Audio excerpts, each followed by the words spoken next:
Live from Joe Yenny Stadium in Jefferson Parish, this is Game Time on Yearview, brought to you by McDonald's. Tonight's matchup, it's the Megaphone game, as Archbishop Shaw, 1-1 on the season, take on the Rummel Raiders, who are 2-0. Hello, everyone. Jeff Lerma, along with former LSU standout and Franklin High star Greg Bowser, and this is a big rivalry game, Greg. This is one of those games that everybody gets up for. Everybody gets up for them, and I tell you, high school, man, it's really just one of those things where during the week everybody's bragging, and bragging rights are on the line, and both coaches are into it as well. Shaw won this game last year, so they own the Megaphone, the first victory for Shaw since 2006. A few moments ago, we had a chance to talk with both coaches about tonight's matchup. Coach Tierney, the Megaphone rivalry, what does it mean to Shaw and yourself? It's a big deal. The schools have started the same year, both Catholic high schools, one on the East Bank, one on the West Bank of Jefferson Parish, and the schools have played every year since 1963. So it's always been a big game. And it had to mean a lot to finally win this game last year. I was gone for 22 years, so I kind of lost track of it. But when I came back, I heard we hadn't won in a long time. And my first year back, they beat us pretty good. So it was nice to win last year. Talk about your two kids that are going to Michigan, Jasper Parker and then Jacob Washington, what they mean to you. They both are offensive guys that are big play guys. Jasper's outstanding back, as good as back as I've ever coached. As he goes, we go. Jacob is a big, tall guy that can run and stretches defenses, but those guys need to play good tonight for sure. And then your quarterback, tough as nails, isn't he? Yeah, Mason Wilson, coming off of a knee injury, he actually looked like himself last week, so I hope he can continue that because he's really a good player. Coach Monica, the Megaphone rivalry, what does it mean to Rummel? Means a bunch. It's big for the school, big for the community, big for the players, and, especially the senior class. It's their last chance to get it and to leave campus with it because they don't get a second shot at it. So, I think it's a really big deal for the senior class. A little bit extra motivation since you lost last year to Sean? A little bit. It's still all about this season. It's two completely different teams on both sides. Some new starters, some same starters, and we're just going to try to use the experience from last year and carry it over to this year.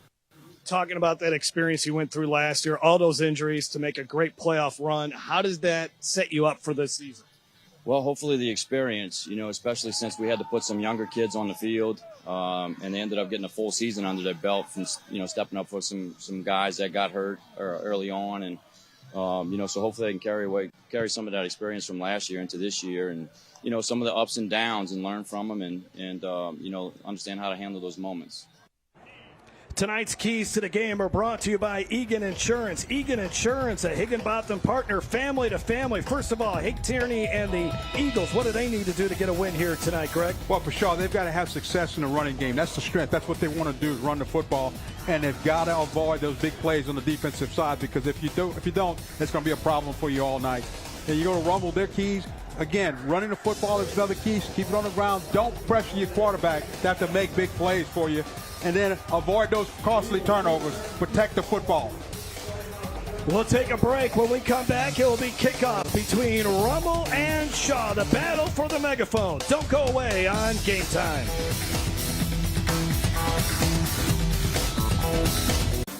Game Time on Yearview is brought to you by McDonald's. Download the McDonald's app today and get free large fries with $1 minimum purchase. Butcher Air Conditioning, a name you can trust. Egan Insurance, a Higginbotham partner, family to family, business to business. Gidry's Catfish, feeding your family like ours since 1976. Mercedes-Benz of Baton Rouge, progress and performance that never stands still. Catch every game live or on demand at watch.yearview.com. I'm fixin' to celebrate in flavor, be king of grill night. And best of all, I'm fixin' to make fun memories. Bump your backyard socials up a notch with Gidry's Catfish. Our U.S. farm-raised tender Louisiana catfish will turn your grill nights into thrill nights. So what are you waiting for? Make tonight a good one. Make tonight a Gidry's night. Find us online or in a grocery store near you. And get fixin' with Gidry's Catfish.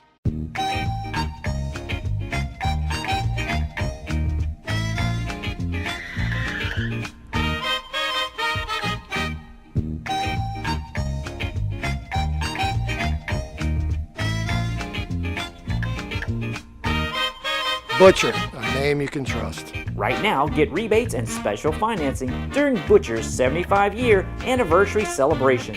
It's hard to stop a train.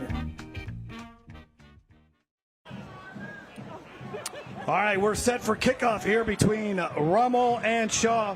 So Rummel will be kicking off to Shaw. So Spencer Misaraka has it teed up, and Shaw will be getting the ball here first.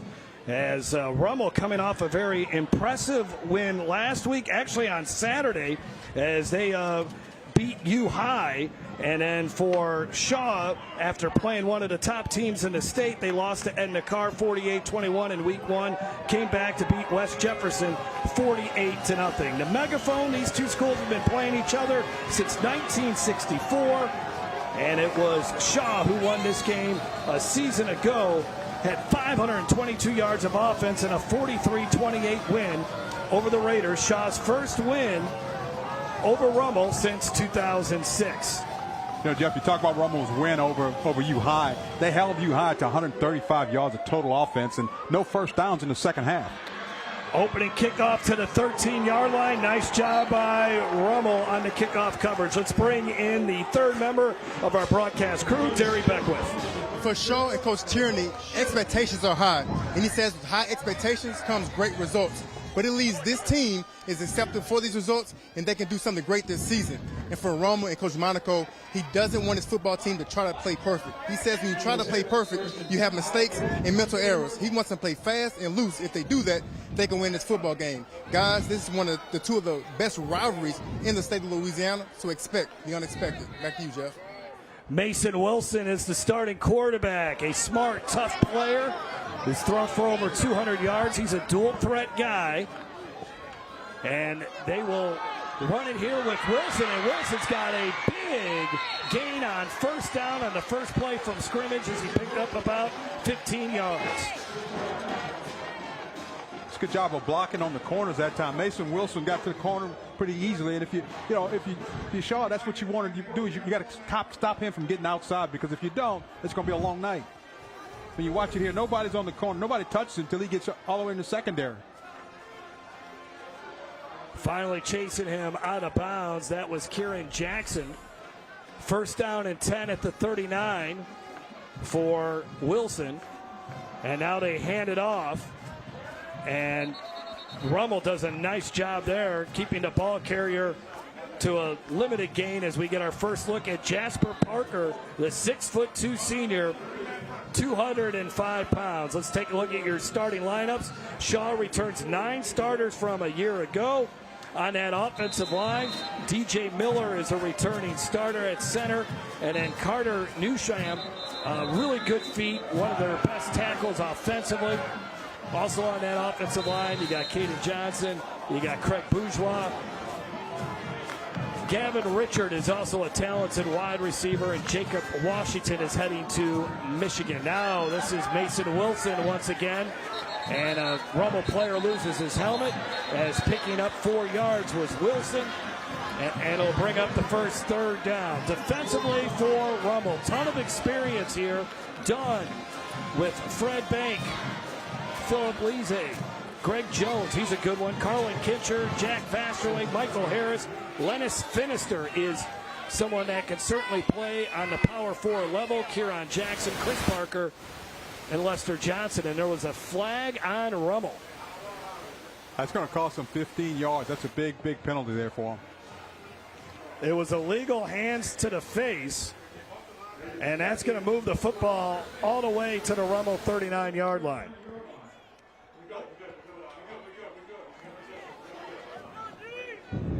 So Wilson now takes the snap, and good penetration into the backfield, and Wilson gets thrown down to the ground to the 35-yard line.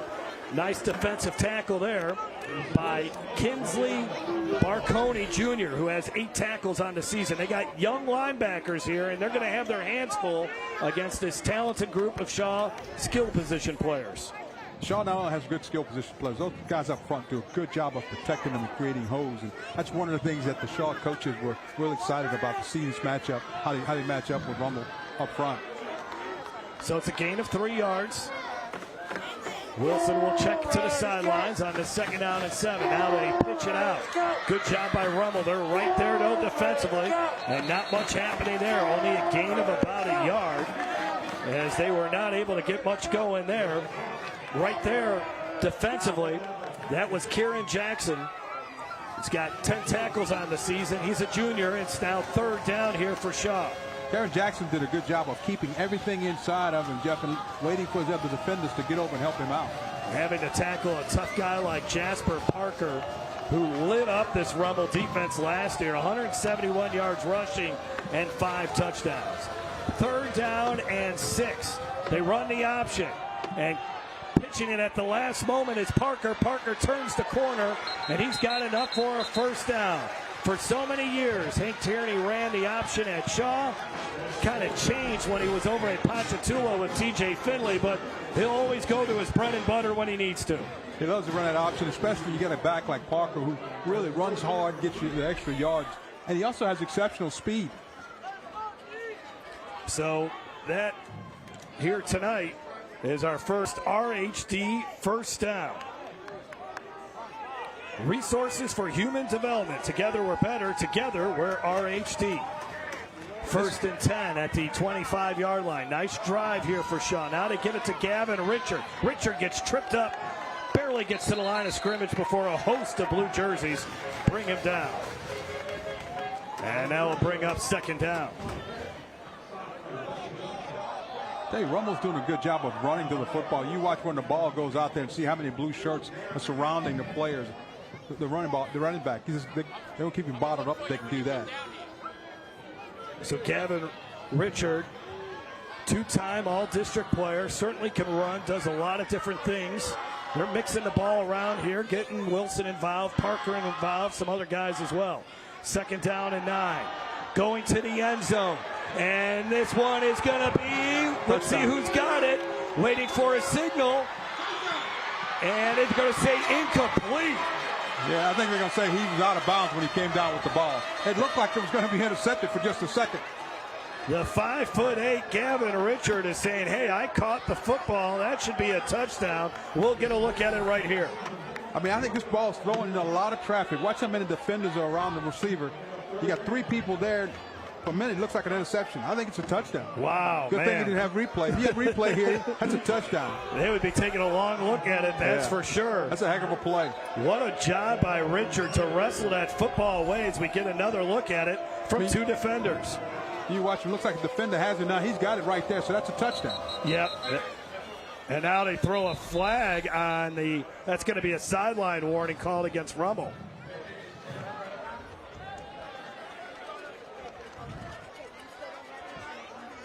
So you'll take a look at Nick Monaco, who won a state championship in 2019. Nick what Monaco a job he did last season in keeping this Rummel team together through all the injuries that they suffered. They went 4-6 in the regular season, started 1-3, ended up going 7-7 before losing to Catholic High in the semifinals in the playoffs. But man, they had a ton of injuries. 8 to 9 starters were out. A couple of their captains were injured. Now we have whistles again, and now I think Nick Monaco wants to call a timeout. Yeah, you know, Coach Monaco, the thing about it, I talked to him before the game and said, you know, he set the ball real high. He won his championship his first year. We're going to take a break. We'll see what happens when we come back. This is Game Time on Your View.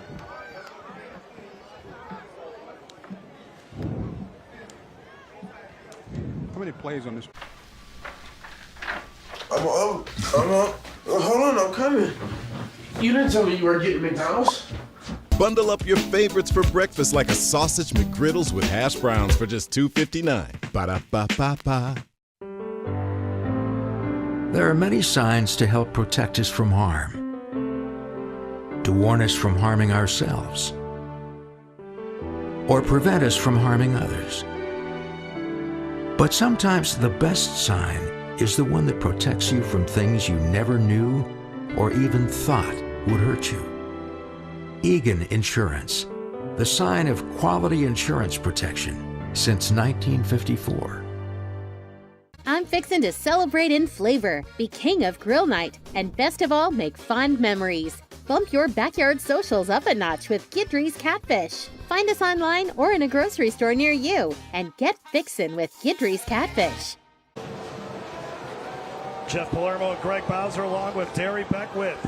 Mason Wilson directing the offense here. Play action. Rolling out. Wilson under all kinds of trouble, and he just handed it off at the last second to the back, and it's going to be a huge loss. Might even take him out of field goal range, and they got a good kicker. He handed it off to Caleb Williams, but Kingsley Barconi was all over him, along with several other Raider players. Yeah, there was just no place to go. Wilson wanted to throw the ball deep, and there was nobody that was covered. He just threw the ball to the back. Was lucky they didn't get a fumble or something on that play. Jacoby Dunn was the first guy to get to Mason Wilson, and they're going to try the field goal here. This would be a 53-yarder. Talking to the coaches, Jeff, they think they can hit it from about 50 plus. They think the kicker would be good from about 50 plus, 50 yards. Henry Cardenas will try from 53. He's got an outstanding leg, and it is, just short. From 50, he's got it. From 50, he's got it. That's what they thought he was. In warm-ups, he was hitting them from about 45. But it's a gamble to take in high school football because you're going to get the ball if you're Rummel at the 20. It isn't like the NFL or college where it's at the line of scrimmage. So might as well go for it. But it's not as big of a gamble when you look at where he kicked the ball. I mean, he didn't miss by much. No, that was unbelievable as far as watching that ball. Coach Tierney said that Cardenas is the best kicker he's ever had, and he's not lying. Now we're going to see Rummel's offense here. Gennaro Buggage goes by G, so we'll call him G a lot here tonight. Good arm. Last week he was 9 of 16 for 148 yards. He's thrown for nearly 300 yards this season. Became a full-time starter midway through last year when the starter got injured, and we have a penalty flag. Remember, illegal procedure against Rummel here. So that pushes him back 5 yards. They're not going to throw it a ton. They threw it 16 times last week, threw it 8 the week before. Joe Chango is the offensive coordinator. Big offensive line. That is what Nick Monica likes. He feels like this offensive line finally looks like what an offensive line should look like on the highest classification of high school football in Louisiana. And going nowhere is Norman Taylor, the outstanding running back, and that was Jaquan Carter, the junior linebacker at 5'10". Outstanding play there. Good start here for the Eagles defense. Well, Rummel's hoping to have a really good running game because when you look at Shaw, you're going to see a lot of 5 and 6 defensive backs. That's something you should be able to run against, especially with that experienced offensive line. Jaquan Carter started every game last year. He's the leading tackler. His cousin out there, Rontre Carter, will call his name out a bunch as well. 2nd down and 15. Taylor and Buggage in the backfield. Shaw rushes 3. Buggage zips one in for a 1st down and more. Nice run after the catch and getting upfield all the way to the 38-yard line. That is Jalen Ash, and Ash is a good-looking receiver. This kid's only a sophomore at 5'11". He looks bigger than 5'11". He looks bigger than that, yeah. Tell you what, you give the quarterback that much time, and G's going to pick you apart. They're going to have to figure out a way to get to him. He was 15 of 25 on the season. Last year, he threw for 1,800 yards, 10 touchdowns, 6 interceptions, and he rushed for 466 yards last year. 1st and 10 now from the 36-yard line. Buggage lofts one, and it's perfectly placed. Micah Green, no one's going to catch him. Touchdown, Raiders. 64 yards. Shaw's got to figure out a way to get to that quarterback, because if they don't, there's going to be a lot of that tonight. Micah Green, the son of former LSU star Skylar Green, gets into the end zone. And our fan cam brought to you by Quest Pediatric. Discover the Quest difference now with 2 locations in Lafayette and Opelousas. 3 plays, 85 yards for the touchdown on a big pass from G to Green. Misaraka with the extra point try, and Rummel strikes first in this one. Big smile on the face of Mr. Green, and this was a beautiful pass, Greg. I mean, you watch the pass. He just lays it out for him over the hands of the defender, and nobody's going to catch Green into the end zone. 3 plays, 85 yards, all 85 yards in the air. Wow, that's impressive, and considering also the first play is a 5-yard penalty, and they get a first down and 15, and they were looking at second down and long, Greg, and then Buggage did the rest with his arm. Yeah, and if you Shaw, I mean, they got 6 defensive backs out there, and they still got beat deep on the deep go route. Shaw pitched a shutout last week. They only allowed 112 yards, and they forced 4 turnovers. But this Rummel offense, as we mentioned, very experienced, as Shaw beat West Jeff 48-0 last week, and there was a penalty apparently on Shaw that's going to give Rummel an opportunity to kick from the Shaw 45-yard line.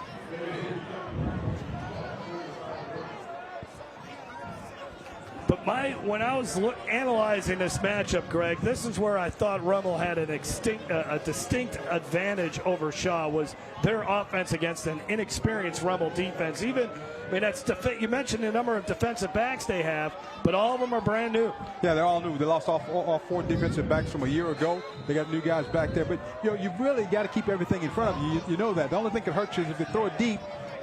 And if you Shaw, you'll be looking to throw the ball, and I'm surprised that Shaw had enough time to get the ball deep. So Misaraka, let's see what he decides to do here. And he's just going to kick it through the back of the end zone. That guy's got a leg. He certainly has a leg. We got 2 good kickers in this game. And we got 2 good quarterbacks as well, as Mason Wilson will bring the Shaw Eagles back out on the field. Yeah, let's remember, now Mason Wilson came out. They had about an 8 to 9 play drive, and they were moving along until they got thrown for a sack a couple of times and put them out of field goal range. So they're able to move the football. They certainly were. They're missing one of their key offensive linemen, Byron Bustamante. He is out. But they feel really good about that O-line as you take a look at Coach Hank Tierney back again at Shaw, back at home, as many would say, in his 39th season as a head coach. He's won 319 games. That's the 6th most in Louisiana high school football history. Swing pass out to Parker. Parker breaks 1 tackle but can't break the second. Good job by Rummel's defense. That's Lennis Finister. This is a young man that has a chance to possibly play in the SEC. Arkansas and Mississippi State are looking at Finister. It's a good job on the defensive side, keeping everything inside of him, not let the ball carrier get outside for a big gain. Ashton Stamps is someone that Finister looks up to. Of course, Stamps was here at Rummel just 2 years ago. We have the hydration timeout with the Raiders leading the Shaw Eagles 7-0. More coming up from Joe Yenny Stadium. This is Game Time on Your View.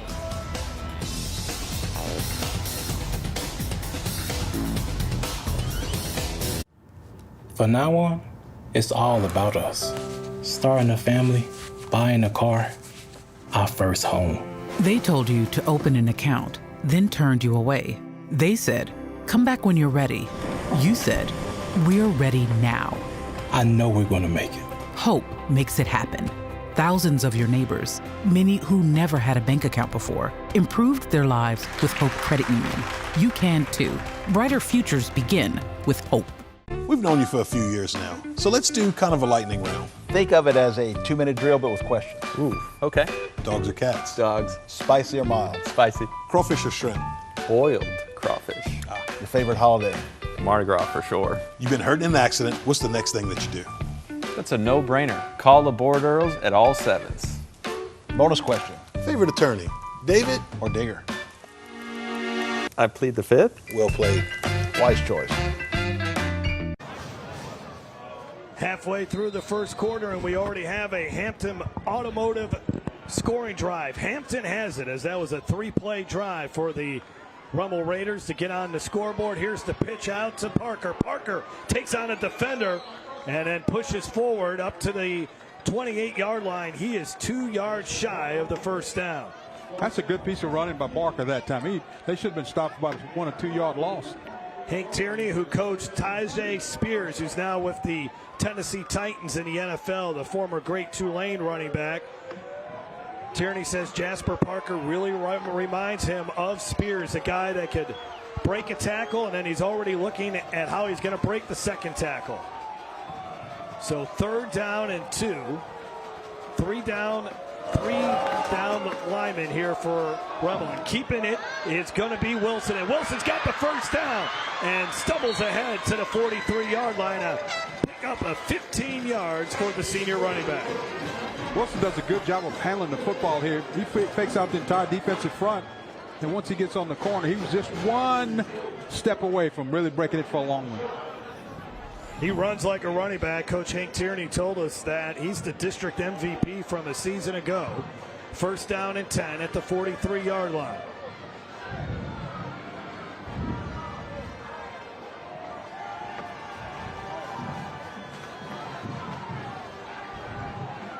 Got 9 seconds on the play clock, and they run it with Parker again off the left side and all the way up to the 50-yard line. Well, you can see already, Jeff, the game plan that Coach Tierney and his guys want to employ. They want to attack them on the ground and really pound that football. Parker had over 100 yards rushing against Edna Carr earlier this season. He's got great hands, too. Caught 11 passes a season ago to go along with that tremendous vision. And Coach Tierney says he was really good last week with the 50 yards rushing. Didn't need to use him too much. Had a couple of touchdowns. They run the option again to the near side. Keeping it, though, is Wilson. He gets sandwiched, and he's about a yard shy of the 1st down. Jacoby Dunn, who played some valuable minutes last year when all those injuries occurred to the Raiders, was in on that tackle. So a 3rd and 1 now coming up for Shaw.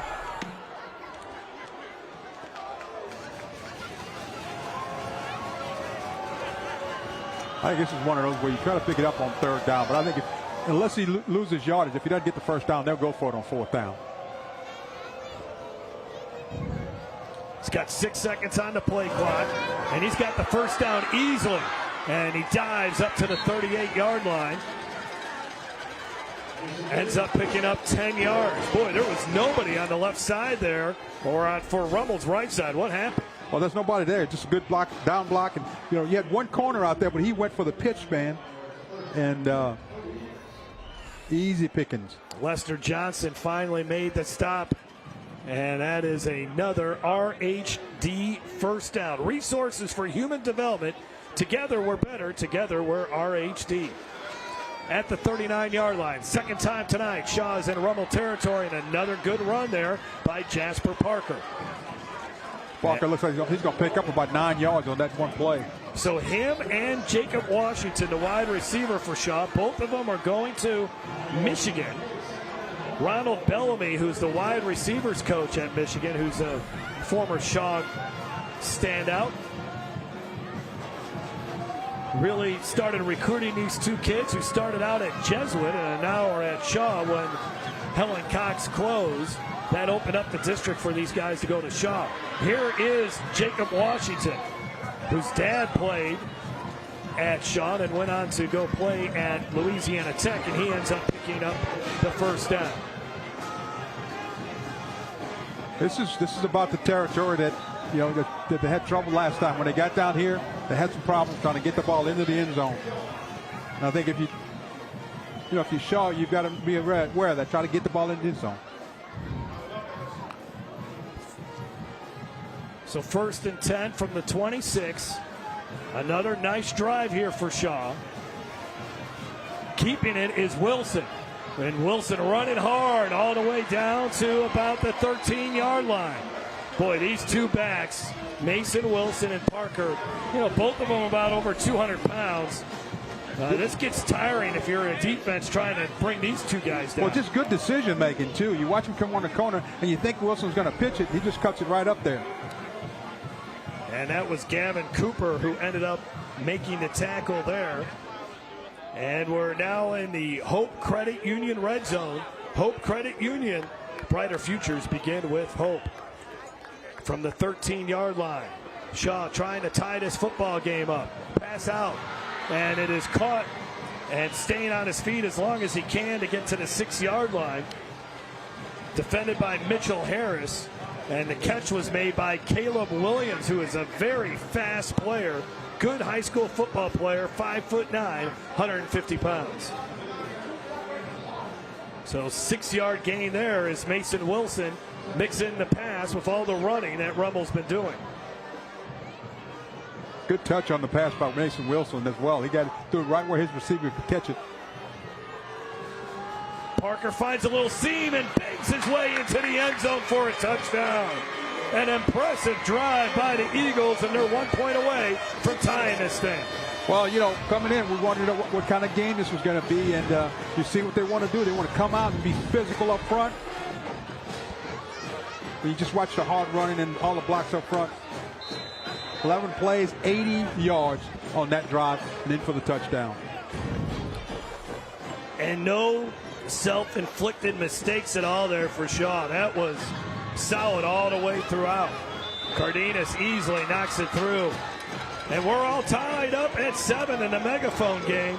Had a feeling tonight, though, Greg, that this would be a high-scoring game, that both offenses, because there's just too many talented skill position players on both teams. Yeah, they really do have a lot of skill position people who can play, and a lot of them who are going to play at the next level, too, as well, Jeff. I mean, you look at this drive. They just took the football and went right down the field. They got those big guys up front. They can really open up some holes for them. Jasper Parker is very impressive. Hank Tierney, very lucky to have those two guys. He knows it. And there you take a look at the scoring drive, brought to you by Hampton Automotive. Hampton has it. 11 plays, 80 yards. Really couldn't draw it up any better if you're a Shaw Eagle fan. Well, they did a good job. They had 2 third downs on that drive, and both times they picked up the first down. So that's impressive. When you get the third down, keep the drive alive. Cardenas has it teed up. So it was Henry Zalea, but he has changed his last name to Cardenas. So if you're wondering, hey, where's Henry Zalea? No, that's him. His last name is now just Cardenas. So both these teams have some really good kickers. Yes. I mean, they can really score from almost anywhere on the field. Well, now we get to see Rummel's offense again, and Gennaro Buggage was 9 of 16 for 148 yards last week. He has really gotten bigger, a great student leader, and he's a guy that Nick Monica thinks can play at the next level. That pass that he just threw was an indication that he can certainly play college football. He's 5'11", so he's got to get a little taller if he can. Well, the good thing about him is he makes really good decisions with the football, and that's what the coaches like about him. They'll run it, and spinning and turning his way. This is Corin Hawkins. And Hawkins and Norman Taylor really complement each other well. Hawkins is a sophomore, Taylor is a senior. Let's take a look at that offensive starting lineup here for Rummel, and it's brought to you by Nick's Refrigeration, your comfort specialist. Taylor, the running back, Shesby, the tight end, along with Sam Smith. Kendrick Joseph is their big play receiver. Armando Reyes is the starting center. Jaden Dillon is a converted defensive lineman, and Jamar Jones, he's the top prospect on that offensive line. Nothing happening there for Hawkins as he is stopped, and this will bring up a third down. Now let's take a look at Shaw's defense. Adam Giglio is the defensive coordinator. Jonathan Williams and Michael Banks, those are the 2 top guys on that Shaw defensive line. Sheldon Green making his season debut after he got hurt in the Jamboree. He is a Stephen F. Austin commitment. Entertaining first quarter from Joe Yenny Stadium in the megaphone game. Rummel and Shaw all tied up at 7.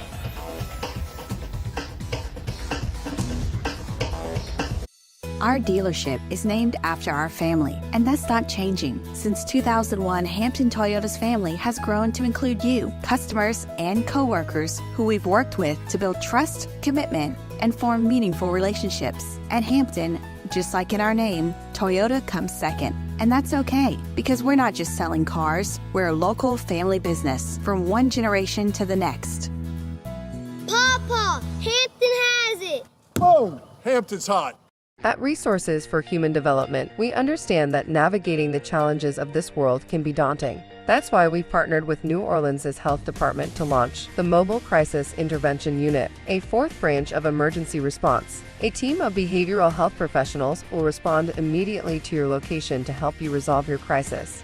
In our first 6 months, we've responded to more than 1,300 behavioral health crisis calls from the community, and we're just getting started. Learn more at rhd.org It's game day at Raising Cane's. If you want to order like a champ, forget about X's and O's. The only play you're running is chicken. So what combo are you picking? We've got tailgates of hand-battered, cooked-to-order chicken fingers and cane sauce, and jugs of freshly made tea and lemonade. This season is about to be unbeatable. Raising Cane's Chicken Fingers, one love.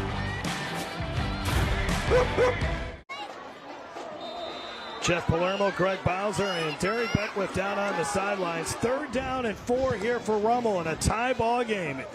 And not much running room here at all as Shaw's defense does a nice job bottling up the ball carrier. Gennaro Buggage had nowhere to run, and an outstanding job by that Shaw defensive line, and they got some support as well from guys like Taj Turner. That's a big defensive play. Now Shaw's going to get a chance to get the football back. Let's send it down to the 3rd member of our crew, Derry Beckwith. Derry, a lot of talking going on here in this rivalry game. Anytime it's a rivalry game, you're going to get a lot of chirping and jawing. But the thing about it is, it can be detrimental down the line. And then each team could pick up a bad penalty that can affect the game. So it's up to which team will keep their composure and limit the amount of talking that's going on the field right now. Our sideline reports brought to you by ITI Technical College. As on the punt is Peyton Deppelite. And he gets off a decent one. Now it's Gavin. No, is this Gavin Richard? I think it's Gavin Richard. He's not going to get very far. And he'll get all the way up to the 37-yard line. Terry, what was your favorite rivalry game? And that was Alan Shaw the 4th, by the way, on the carry. Go ahead, Derry. I don't know if Derry caught it. Derry, what was your favorite rivalry game to play in? Well, obviously, being at Parkview Baptist, our biggest rivalry was Redemptors. It was every Thursday night. It was a jam-packed stadium. Everybody from Baton Rouge came to that game. We had an opportunity to beat them, I think, 2 of the 4 times that I was there. But we had some great matchups and great battles. It was always a fun time. Yeah, always the final game of the regular season, as Derry said, played on a Thursday night. Oh, a little reverse here. And this is going to be Caleb Williams. Caleb Williams able to turn the corner. Tight ropes the sideline. Caleb Williams all the way down to the 26-yard line. Kingsley Barconi on the tackle. Nice play call there. And there's an injured Rummel Raider. That's Mitchell Harris Jr. Caleb Williams looked like he was going to be stopped for almost no gain. Watch this. He's going to get the ball. Now, it looks like they got him right about here. And then he's just going to cut it back inside. Thought he was going to go out of bounds, Jeff. Then he just cuts it back in, picks up more yards. That is a great run by Caleb Williams, who's got over 50 yards rushing. That is a season long for him. A good Hank Tierney excited about that one. And there's a level of concern on the Rummel sidelines for the injured Mitchell Harris, a 2-year starter for the Raiders. We'll take a break, and we'll have more from Joe Yenny Stadium. This is Game Time on Your View.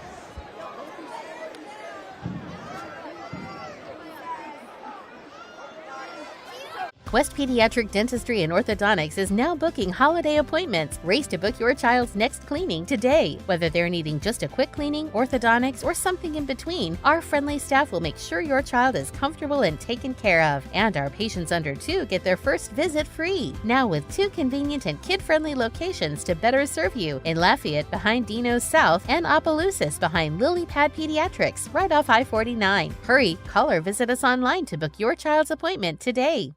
At Nick's Refrigeration, more goes into servicing your AC and heating system than you realize. Go! That's it! Good job! Good job!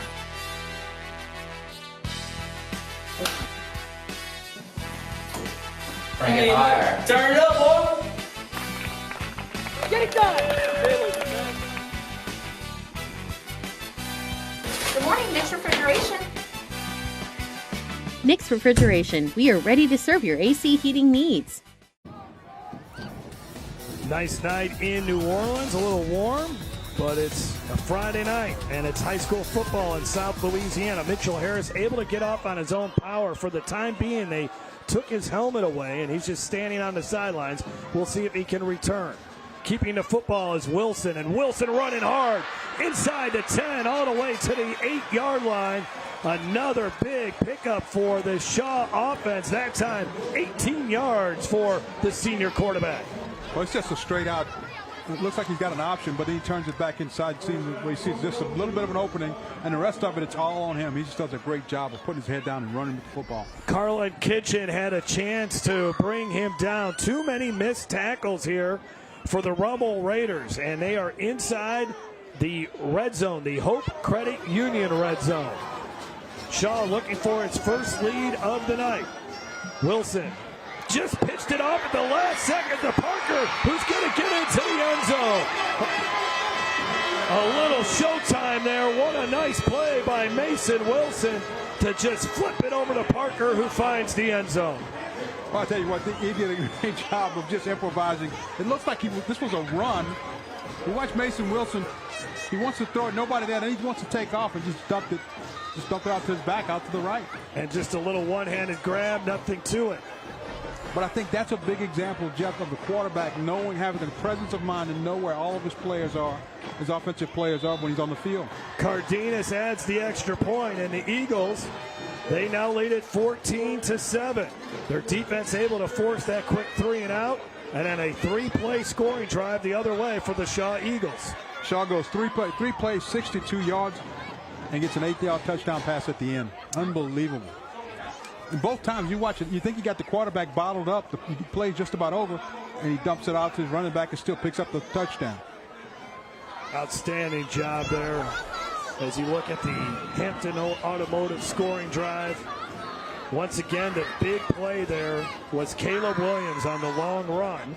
That got him to Rummel territory. So Raiders are going to have to respond against this high-flying Hank Tierney Eagles offense. Well, I'll tell you, Rummel's going to have to keep the ball a little bit. They need to run some time off the clock, because if they go 3-and-out and put that defense back out there again, it could be trouble. Yeah, especially on a very warm night like tonight. Because Shaw's not having very much trouble with the defensive front. They're able to take the ball and move it down the field. Cardenas has it teed up.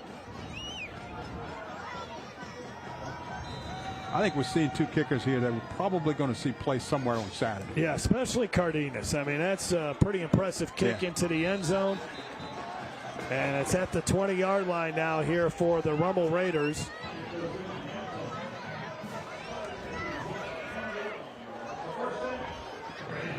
The Rummel Raiders a season ago, as we mentioned, had all those kind of injuries.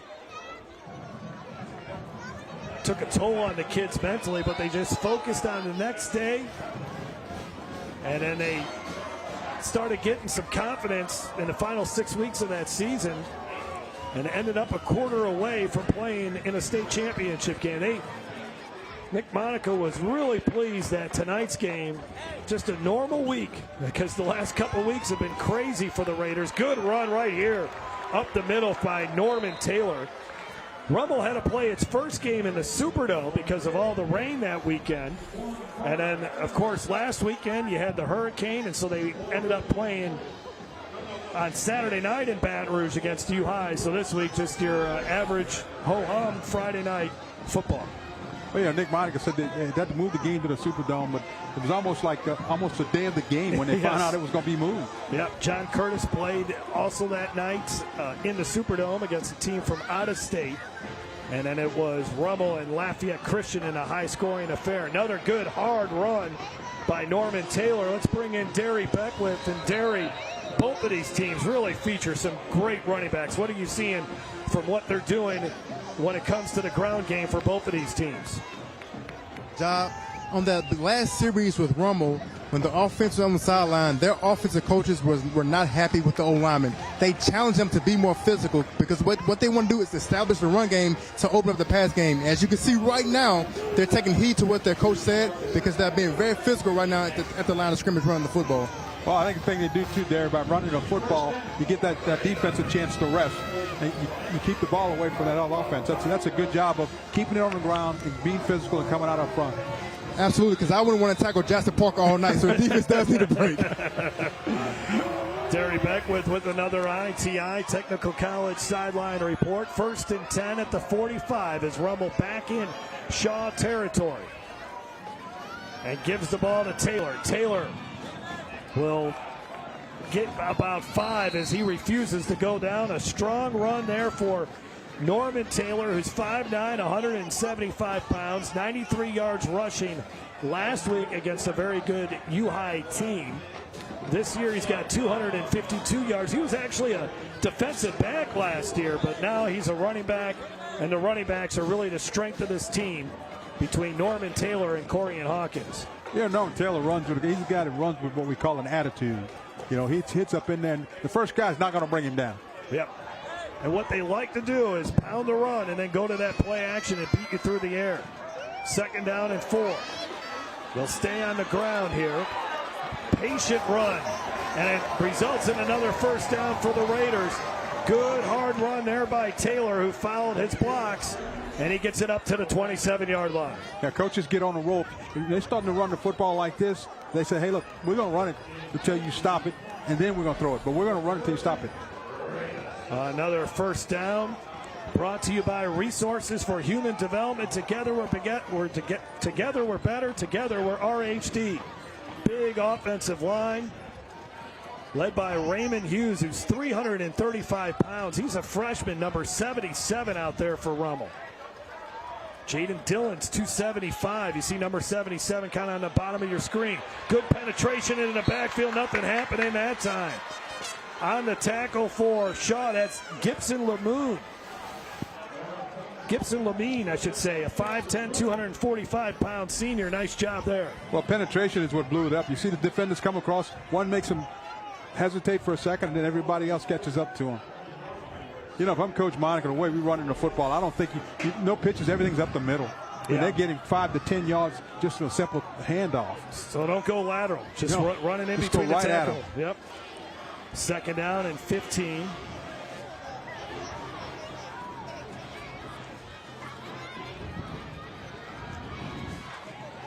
I think you find him from the 77 and just go right at him, man. Trying to throw, and that's going to be incomplete. Looking for Shesby. Incomplete, and again, more pressure there on Buggage. I think in Rummel, I think they just got a little bit excited, and all of a sudden, you know, the first play they tried to run outside, couldn't get anything done. Now they try a pass play. I think they might be panicking a little bit on offense. Go back to the bread and butter. Turn around and hand it off. 3rd down and 14. Might be 4-down territory here. So if you want to try to run it with Taylor, pick up some of these yards and make it a little bit more manageable on 4th down. Well, you got a 3-man front from the defense. I think you run right at that. And there's what they do. Taylor, and he's got open space, and he's got a block downfield, spinning and turning, and there's a flag, and this might be holding. This could potentially be coming back. Yeah, I think they're going to get the receiver out there for holding. Taj Turner was one of the defenders there that finally was able to wrestle Taylor down to the ground. Looks like they got 88. Jalen Ash is going to be called for holding. Now the sophomore wide receiver making a mistake there, and that's going to negate the 1st down. Oh, that's going to bring it back. Quick. You see the hole right there? He's got his left hand on him. Pretty easy call there. But here's the thing. I think it's a spot foul, so it's going to go fit from the spot of the foul back. So it'll be a manageable 3rd down. Yeah, it'll be a manageable 3rd down. Instead of being 3rd and about 25. It'll be 3rd and 8. And again, you might be in 4-down territory here anyways. In a game like tonight, with both of these offenses really cooking, really can't settle for field goals too many times unless you really have to kick it. Yeah. But again, I turn around and hand it off. I mean, you know, they're crushing them up front, man. That's exactly what they do. And again, great blocking here for Taylor. And that should be enough, I think, for a 1st down. He is really close to it. Wow, just outstanding blocking. When you look at those holes open up, that's wide enough for me to run through. Jules Bartholomew, he's throwing people around down there, number 58. Back inside the Hope red zone, Hope Credit Union red zone. Let's send it down to Derry Beck with this ITI Technical College sideline report. Derry, how about this Rummel offensive line? Nick Monica told us he loves the size of it. Give us an idea of what you're seeing from the field. they're playing on one accord. Anytime an offensive lineman, it's not about an individual. Those guys have to communicate, and if the communication is off, the blocking will be off. So they're communicating really well. They're getting on their blocks, and one thing they are doing is working up to the second level to get their hands on the linebackers. We hit another hydration timeout on this warm September night in New Orleans. The Eagles up by 7, but the Raiders are marching down the field. This is Game Time on Yearview.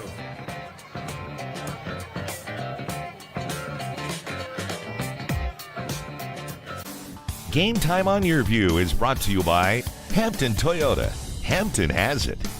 Make some epic memories this football season with cooked-to-order chicken fingers, crispy crinkle-cut fries, buttery Texas toast, and that signature Cane sauce. Raising Cane's Chicken Fingers, one love.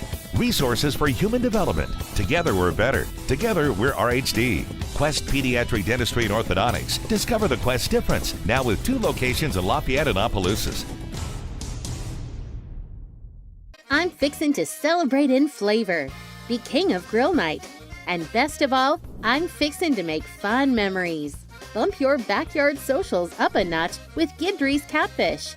Our U.S. farm-raised tender Louisiana catfish will turn your grill nights into thrill nights. So what are you waiting for? Make tonight a good one. Make tonight a Guidry's night. Find us online or in a grocery store near you. And get fixin' with Guidry's Catfish. Student section for the Rummel Raiders trying to make some noise here, really encouraging their team on as the Raiders trail it by 7. Jeff Palermo, Greg Bowser, and Derry Beckwith with you.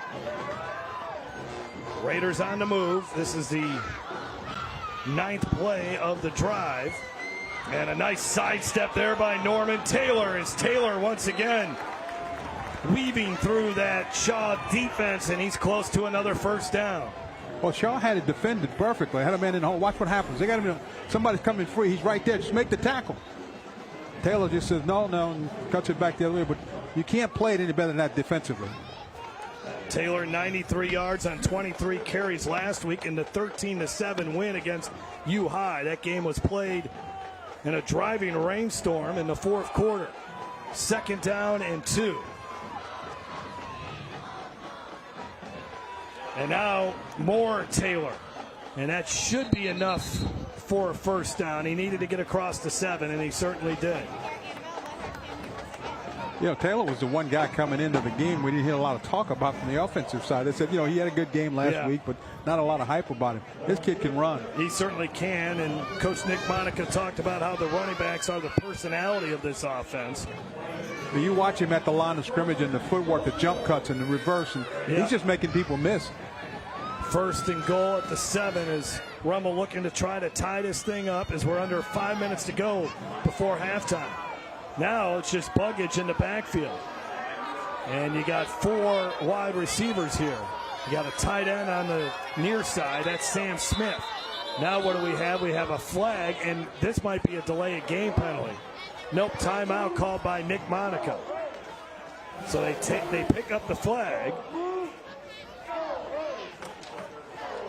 What a first season for Nick Monica, of course, the son of the Hall of Fame coach the Hall of Fame coach of Frank Monica, who coached for 52 years. Jesuit, St. Charles Catholic, Tulane. And this is a guy, and Nick Monica, who grew up being on the sideline with his dad. Next week, Louisiana High School. Week 4, Turlings Catholic taking on Westgate as we'll be down in New Iberia. Looking forward to that one. That's a great district game to get us going next Friday night at 7 o'clock on the Yearview Game of the Week presented by McDonald's. There you take a look at Coach Monica, that state championship game that they won at Ullman Stadium over Catholic High, winning that game 14-10. That was a real nail-biter. It was 3-0 going into the 4th quarter. And then Donovan Kaufman, who's now playing for North Carolina State, absolutely took over in that game. Had a return, a kickoff return for a touchdown, had an interception. Just unbelievable. Nick Monica has been a part of 3 state championships here at Rummel. Of course, the Raiders also won back-to-back titles in 2012 in 2013 with Jay Roth as the head coach, who's now the athletic director here at Rummel, and he has been since stepping away from being the head coach. You know, you win your state championship your first year there. Yeah. That's a tough bar to reach. It certainly is. It certainly is. And he really thinks he's got a team this year that can potentially get back to the Dome. It's been a while. You know, I just mentioned in 2019, that's when they had the split championships as far as playing them at different venues. So that state championship was played on a Friday night at Ullman Stadium. So it's been a while, other than playing, of course, the first game this season at the Dome, which they wasn't scheduled. But because of the weather, they ended up moving the game into the Dome. But to play a championship game in the Dome, that is something that Rummel would certainly love to do here in the near future, maybe this season. Buggage keeps it, and he is a strong runner, too, as he gets down to the 1-yard line. That play was the first time that somebody other than Taylor was carrying the ball. Wow, on that how drive. about that? Taylor has every yard on the drive on this drive except for that one.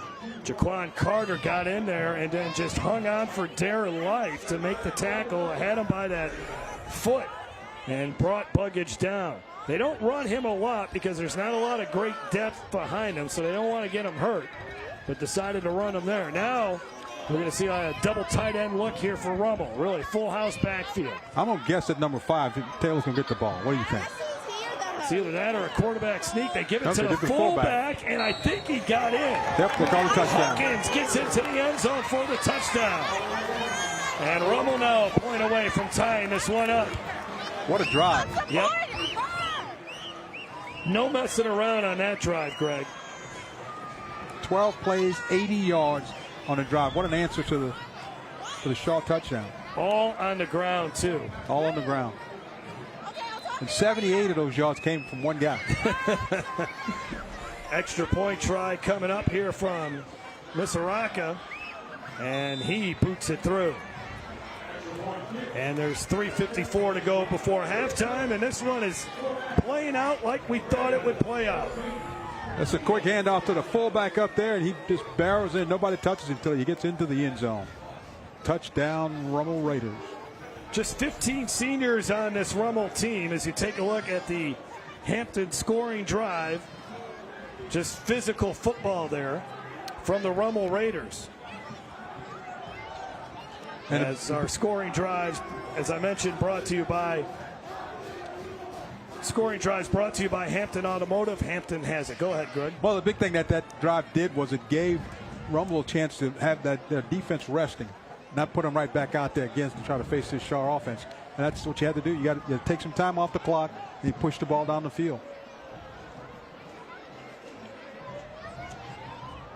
Rummel leads this overall series 34-24.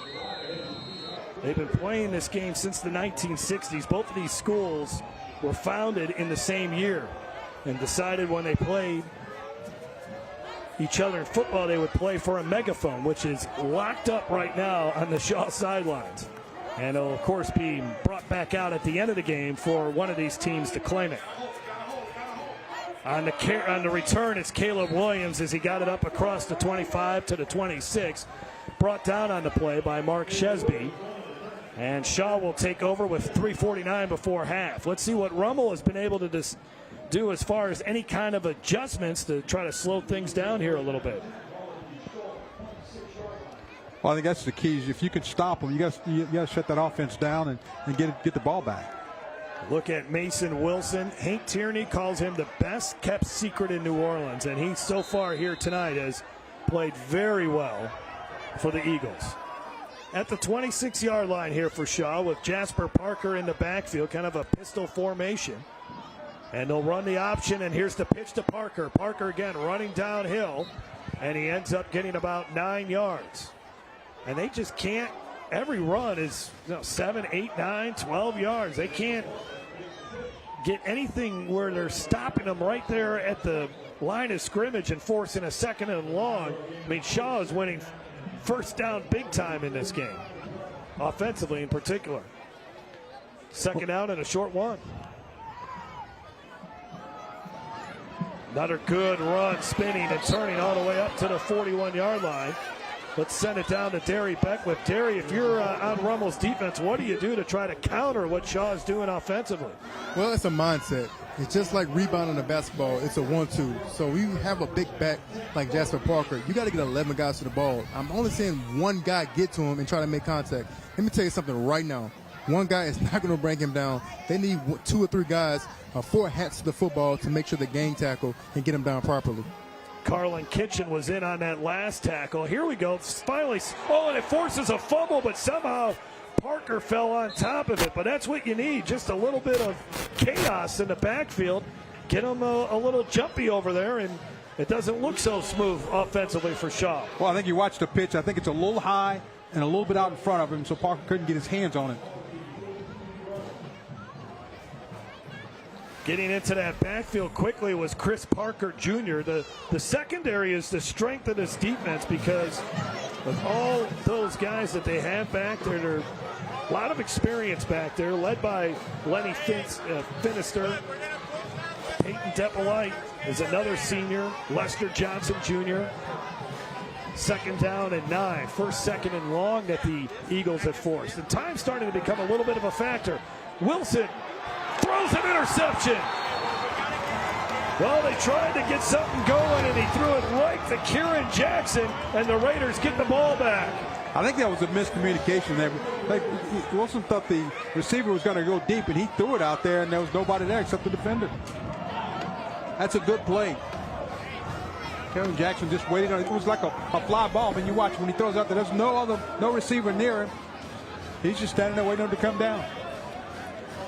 Intended for Gavin Richard, and now the Raiders have the ball, and it's a tie ball game with 1:50 to go before halftime.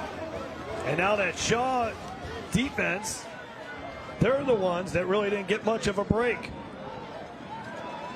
G. Buggage from the shotgun. He's looking to throw. Complete, and that's a 1st down. Nice catch. And getting some yards after it, there's Kendrick Joseph. That is their electric player at wide receiver. They want to get the ball in his hands. He's explosive. Last year, 37 catches for 531 yards and 4 touchdowns. He's the big play guy. He's the one that can make a small play into a big one. Another 1st down here for the Raiders from their own 48-yard line. Going deep, single coverage, and it is out of bounds. Trying to get it to Kendrick Joseph, but the pass not on the target, and Alan Shaw was there defensively. Shaw did a good job of defending him because he had a man-to-man coverage.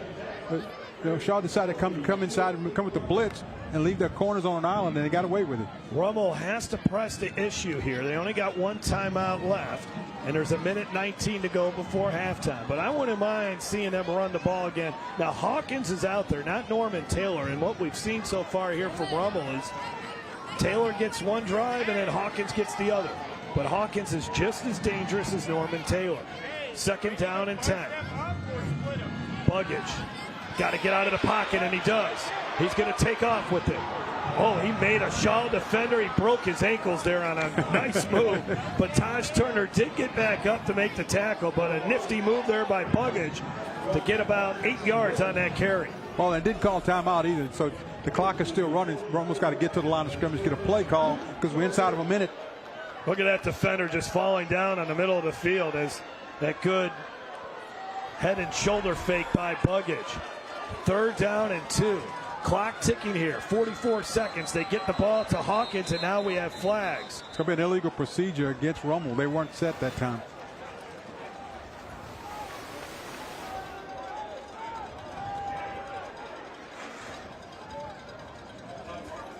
So that's a 5-yard penalty. Not many penalties in this first half.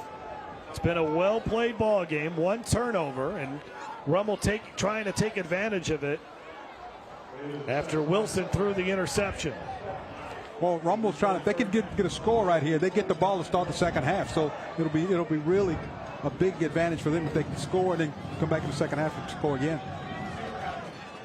Hawkins is in the backfield with Buggage. He's got a good arm, does Buggage. He's already showed it off. He's got time to throw here, and he swings it out to Hawkins. Hawkins has got 2 defenders on him immediately, and he made a couple of them miss.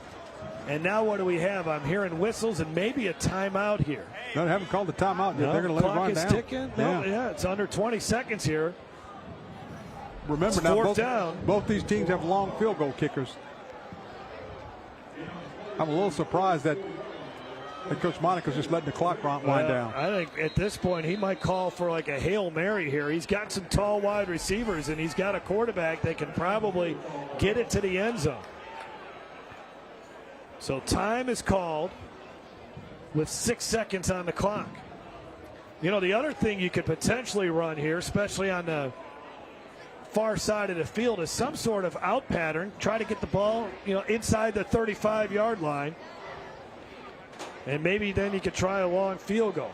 Let's take a look at our catch of the half, brought to you by Kidry's Catfish. And how about this touchdown pass? Buggage hitting Micah Green in stride as he got it right over the top of the defender.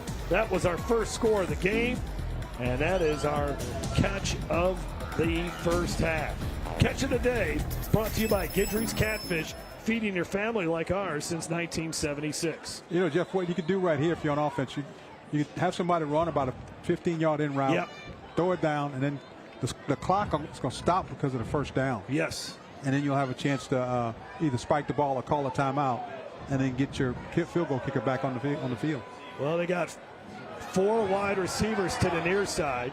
But, yeah, you got to watch that wide receiver to the top. He can run a quick little out pattern to go out of bounds. Yeah, the receiver at the top is the one that's dangerous because he's got the man coverage, two men on him. Everybody else is covering the 4 wide receivers. Buggage, though, looks like he's going to heave this one. He's not going to get to the end zone, and it's knocked away.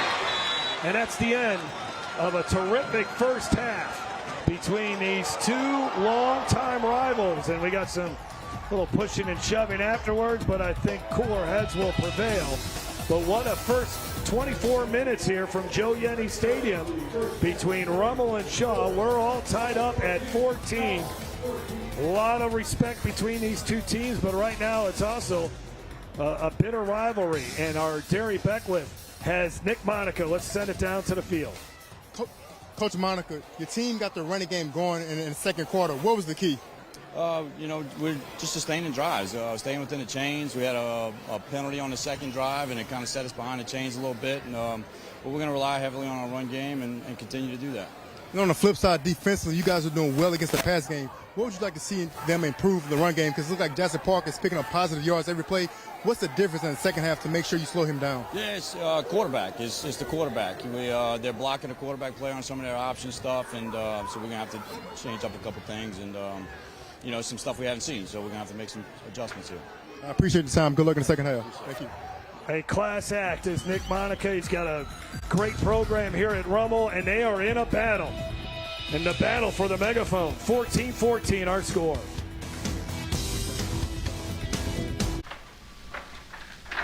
Hold on, I'm coming.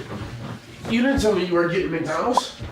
Bundle up your favorites for breakfast like a sausage McGriddles with hash browns for just $2.59. Ba-da-ba-ba-ba. Today, it's not just how much you make that counts. It's how much you keep.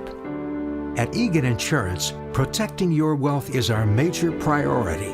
One that comes with a promise that no matter what threatens your wealth, accident, theft, fire, or illness, we'll be there to protect your financial assets just as we have for more than 60 years. Egan Insurance. How those who've made it, keep it. Our dealership is named after our family, and that's not changing. Since 2001, Hampton Toyota's family has grown to include you, customers, and coworkers who we've worked with to build trust, commitment, and form meaningful relationships. At Hampton, just like in our name, Toyota comes second. And that's okay, because we're not just selling cars, we're a local family business from one generation to the next. Papa, Hampton has it. Boom, Hampton's hot. I bet you there's no better feeling than celebrating a touchdown with a fancy touchdown dance. Why don't you show us a few moves for when we get big settlements? You just gotta get into it first. You gotta run into it, and you gotta I can't do that. Start putting that arm back there now. We can call this the diggity shovel. I like that, the diggity shovel. Laborde Earls. Proud partner with Jamal Williams. Oh, I love commercials. For over 75 years, the Butcher AC family has helped cool South Louisiana's homes and businesses with high quality, dependable, and professional air conditioning, sales, and service. A clear line of communication with a true voice, gathering your information and dispatching it to our professional team gets you the quick response and comfort of a job well done. Butcher, a name you can trust. Right now, get rebates and special financing during Butcher's 75-year anniversary celebration. It's hard to stop a train. I'm fixin' to celebrate in flavor, be king of grill night, and best of all, make fond memories. Bump your backyard socials up a notch with Guidry's Catfish. Find us online or in a grocery store near you, and get fixin' with Guidry's Catfish. Got a great game going on here at Joe Yenny Stadium as Rummel and Shaw in the battle for the megaphone, all tied up at 14. It's now time for an LHSAA Network High School Spotlight as we look at highlights from last week in volleyball and football. Garrett Walver, take it away.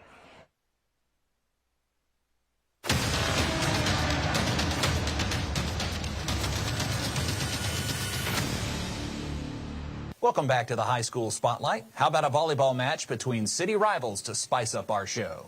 Parkview Baptist and University High both made playoff runs last fall, with the Cubs earning a top 10 seed under Benita Johnson. The Eagles were the number 3 overall seed and advanced to the state tournament semifinals. Here's an inside look at U High versus Parkview. I thought our passing and service receive started off a little bit slow in the first set.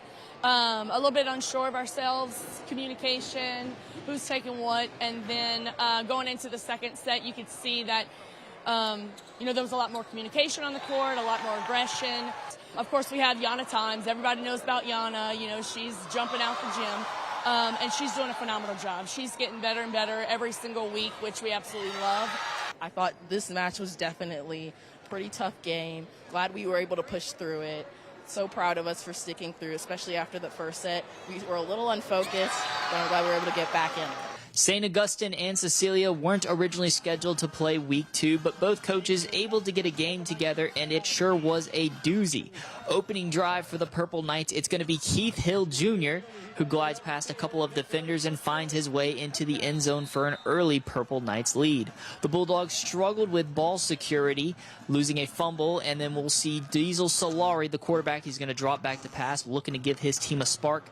Throws it deep, looking for a receiver, but he finds Frederick Lewis instead with the INT, and it was 14-0 St. Aug at this point. It looked like the Bulldogs were out of it, but right before half, Solari finds Brent Gordon in the end zone, and it's 33-14 at half. Cecilia would kick the ball off then, and Raekwon Williams says, I'm going to take a note out of Solari's book, and he finds his way through a couple of defenders, and he is gone. Brings it all the way back for the score, and it would be Robert Valdez's men who get the win over Cecilia, 58-34. Baton Rouge Magnet High hosted Madison Prep on Tuesday night in non-district action. Longtime Bulldogs coach Dana Cohn is excited for the returning letter winners and the chance to return to the playoffs in 2024. We have a very strong senior class. Everybody on the court. I have 8 returning players. They're all seniors. Number 2, Estrella Vasquez, is a senior for us. She is our setter. She is a determined athlete. I'm so happy about our win. I feel like we had really great energy, and it was genuinely so much fun. Today, we definitely had Sophie Levine, Sophia Lorenas, Delia Mullins, Amelia Brass. I love playing with my team. They're my best friends on and off the court, and so I was so happy about the win. I have high expectations. I think we're a really good team, and we have a lot of potential.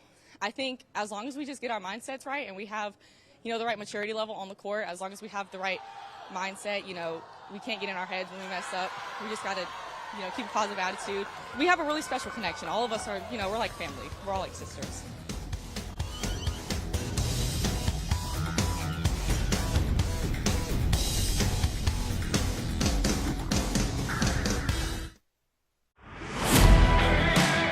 It's game day at Raising Cane's. If you want to order like a champ, forget about X's and O's. The only play you're running is chicken. So what combo are you picking? We've got tailgates of hand-battered, cooked-to-order chicken fingers and cane sauce, and jugs of freshly made tea and lemonade. This season is about to be unbeatable. Raising Cane's Chicken Fingers, one love. Get your kids ready for those summertime smiles with Quest Pediatric Dentistry. At Quest, we strive to provide a fun and comforting environment to make sure your kids are excited to visit the dentist. Summer break is almost here and appointments are filling up fast. Hurry and book your child's cleaning with us today. Now with 2 convenient locations to better serve you and your family in Lafayette and Opelousas. Call us today or visit us online at questdds.com. At Resources for Human Development, we understand that navigating the challenges of this world can be daunting. That's why we partnered with New Orleans' Health Department to launch the Mobile Crisis Intervention Unit, a 4th branch of emergency response. A team of behavioral health professionals will respond immediately to your location to help you resolve your crisis.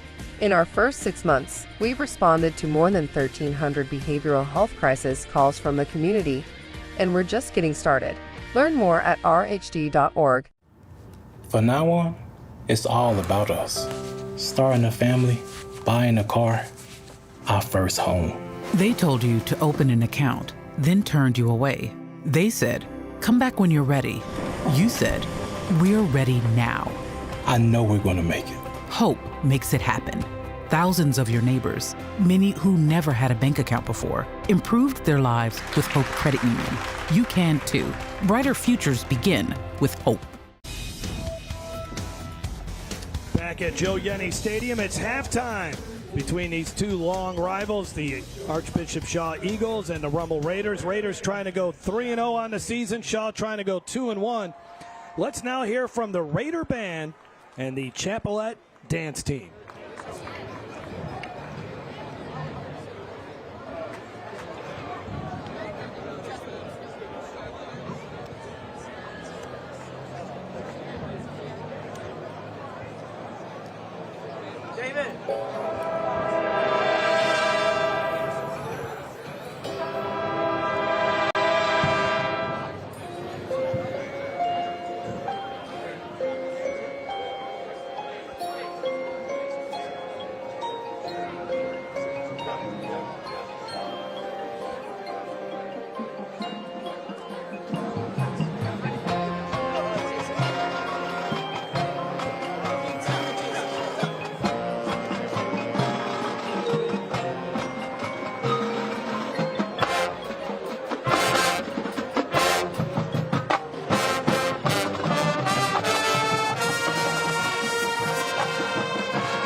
now feature our very own Chevrolet Gangster as they perform to Funky High by Stephen Greenberg.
Outstanding job by the Raider Band and the Champolet dance team. More from Joe Yenny Stadium when we come back.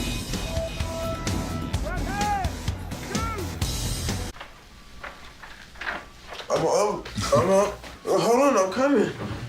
You didn't tell me you were getting McDonald's. Bundle up your favorites for breakfast like a sausage McGriddles with hash browns for just $2.59. Ba-da-ba-ba-ba.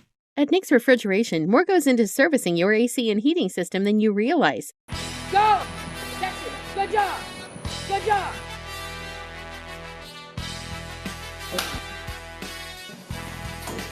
Bring it higher. Turn it up, boy. Get it done. Good morning, Nick's Refrigeration. Nick's Refrigeration, we are ready to serve your AC heating needs. I'm fixin' to celebrate in flavor. Be king of grill night. And best of all, I'm fixin' to make fun memories. Bump your backyard socials up a notch with Guidry's Catfish. Our U.S. farm-raised tender Louisiana catfish will turn your grill nights into thrill nights. So what are you waiting for? Make tonight a good one. Make tonight a Guidry's night. Find us online or in a grocery store near you. And get fixin' with Guidry's Catfish. We've known you for a few years now, so let's do kind of a lightning round. Think of it as a 2-minute drill, but with questions. Ooh, okay. Dogs or cats? Dogs. Spicy or mild? Spicy. Crawfish or shrimp? Boiled crawfish. Your favorite holiday? Mardi Gras for sure. You've been hurt in an accident. What's the next thing that you do? That's a no-brainer. Call the Board Earls at all sevens.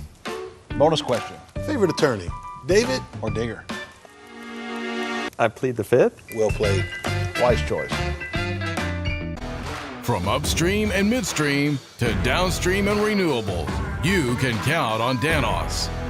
The world needs energy, and we deliver. Visit danos.com today. Game time on Yearview, brought to you by McDonald's, and we have a good one from Joe Yenny Stadium. 14-14 is our score between Shaw and Rummel. Jeff Palermo along with Greg Bowser. Both teams, Greg, can really run the football. Whichever defense can come up with the big stops in the second half will win this game. Yeah, somebody's going to have to get a stop. And what's been exciting is both teams have been able to run the ball and throw the ball successfully whenever they needed to. And it's been a big surprise. Shaw probably surprised us more than anything, the way they ran the ball down the field.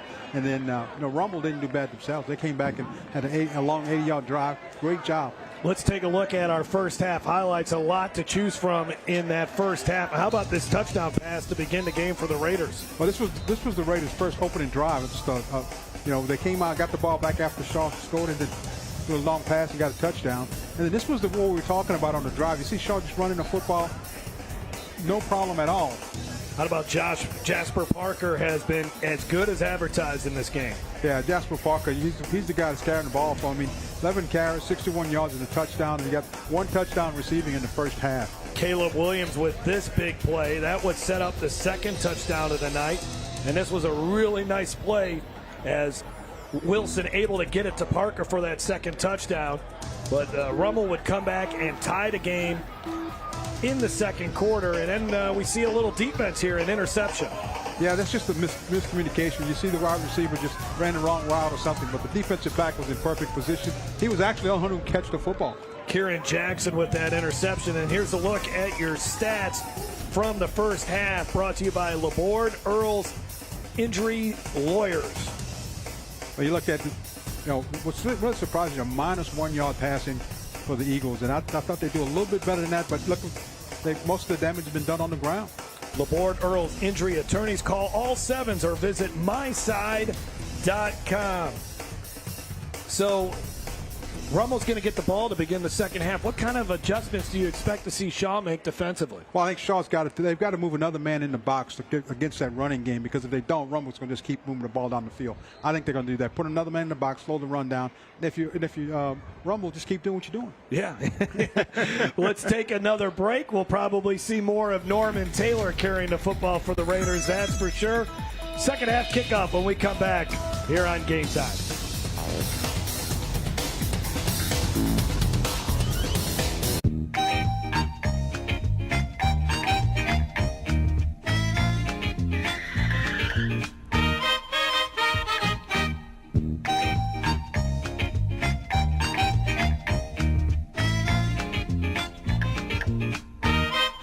Butcher, a name you can trust. Right now, get rebates and special financing during Butcher's 75-year anniversary celebration. It's hard to stop a train. There are many signs to help protect us from harm, to warn us from harming ourselves, or prevent us from harming others. But sometimes the best sign is the one that protects you from things you never knew or even thought would hurt you. Egan Insurance, the sign of quality insurance protection since 1954. It's game day at Raising Cane's. If you want to order like a champ, forget about X's and O's. The only play you're running is chicken. So what combo are you picking? We've got tailgates of hand-battered, cooked-to-order chicken fingers and cane sauce, and jugs of freshly made tea and lemonade. This season is about to be unbeatable. Raising Cane's Chicken Fingers, one love. I'm fixin' to celebrate in flavor, be king of grill night, and best of all, I'm fixin' to make fun memories. Bump your backyard socials up a notch with Guidry's Catfish. Our U.S. farm-raised tender Louisiana catfish will turn your grill nights into thrill nights. So what are you waiting for? Make tonight a good one. Make tonight a Guidry's night. Find us online or in a grocery store near you. And get fixin' with Guidry's Catfish. Game Time on Your View is brought to you by Laborde Earls Injury Lawyers, on your side. Hope Credit Union. Brighter futures begin with hope. ITI Technical College, your key to a better life. Nick's Refrigeration, your comfort specialist. Trapp Chevrolet in Homa, where we're always on your side. Catch every game live or on demand at watch.yourview.com. Follow us on Facebook, X, and Instagram. 83 degrees in New Orleans tonight. Third week of the high school football season, and we have an absolutely exciting football game for you here tonight at Joe Yenny Stadium. Let's send it down to the field with this ITI Technical College sideline report. Terry Beckwith. I spoke to Charles Hank Tierney at halftime. He says he loves the way that his team is playing, especially offensively. They're controlling the clock and run the football. But he said they have to tighten up defensive. They're letting Rummel control the clock, run the football. He said they have to play gap sound defense, get to the ball carrier, and make tackles. Let's see what they do in the second half. Back to you, Jeff. Thanks a lot, Terry. It's Hank Tierney, loving it at Shaw, his second time around. He coached here at Shaw from 1983 to 2001. and was let go. Then he led West Jefferson to an unbeaten season in 2003. He led Ponchatoula to a state championship game in 2021. But the folks for Shaw waiting for that first state championship since 1987. That year they beat Covington 14-6. Coach Tierney said if they played St. Aug in the state championship game, they would not have won the state title that year. St. Aug beat them earlier that season 35-0, but St. Aug got knocked off in the playoffs, and sometimes it's who you play and when, especially when it comes to postseason football. Well, I'll tell you, Coach Tierney's got to be enjoying this game because this is his kind of football game. Yep. You know, where you just turn around and just let the two offensive and defensive lines just go at it and just grind it out. So he's got to be enjoying that one. It's low-risk offense, Jeff. Turn around and hand it off to the fullback. Just let it run right up the middle. Hank Tierney started coaching at Shaw in 1977. The quarterback back then for Shaw was none other than John Forcade. Yep. And back then, you coached football, baseball, and basketball. You did it all back then. Get it out to Kendrick Joseph, and Joseph all the way up to the 31. I understand what you say about running the football, but they do want to sprinkle in a little bit of Kendrick Joseph as well. He gets them a first down to start the second half. Well, this is just a screen. He gets an offensive lineman out there to get a block for him. Kind of a little, what they call a little slip screen. Just get it out there and let him have it. That is an RHD first down, and that's how our second half starts. RHD, Resources for Human Development. Together we're better. Together we're RHD. Running up the middle once again. This is what you were talking about, Greg. They cannot stop these running backs. Norman Taylor, once again, another big gain.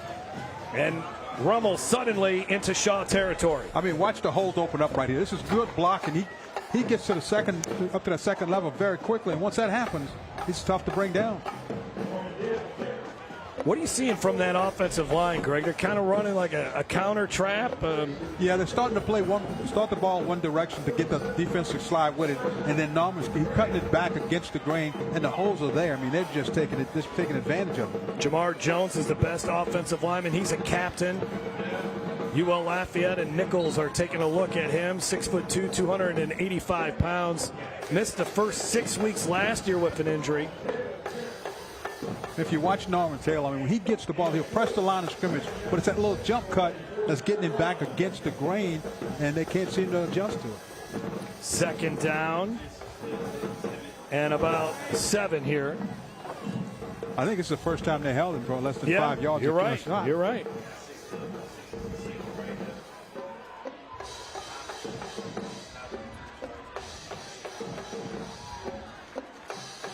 Here's some more Taylor. Again, great job by the offensive line to open up a hole, and another first down for the Raiders. Finally brought down by Rontre Carter, who's got an offer from Ole Miss, and he's only a sophomore. Just good job. Now watch what he starts one way and he cuts back. That little counter speed, that little counter step gives him his lineman a chance to get up on the defensive line and open up some holes. Stoppage on the field. I think a Rummel player lost his shoe. How about that? That's Norman Taylor. Taylor loses his shoe. Well, that's one way to get him out of the game, huh? So that brings in Corian Hawkins, though, and he's a tough cookie to deal with as well.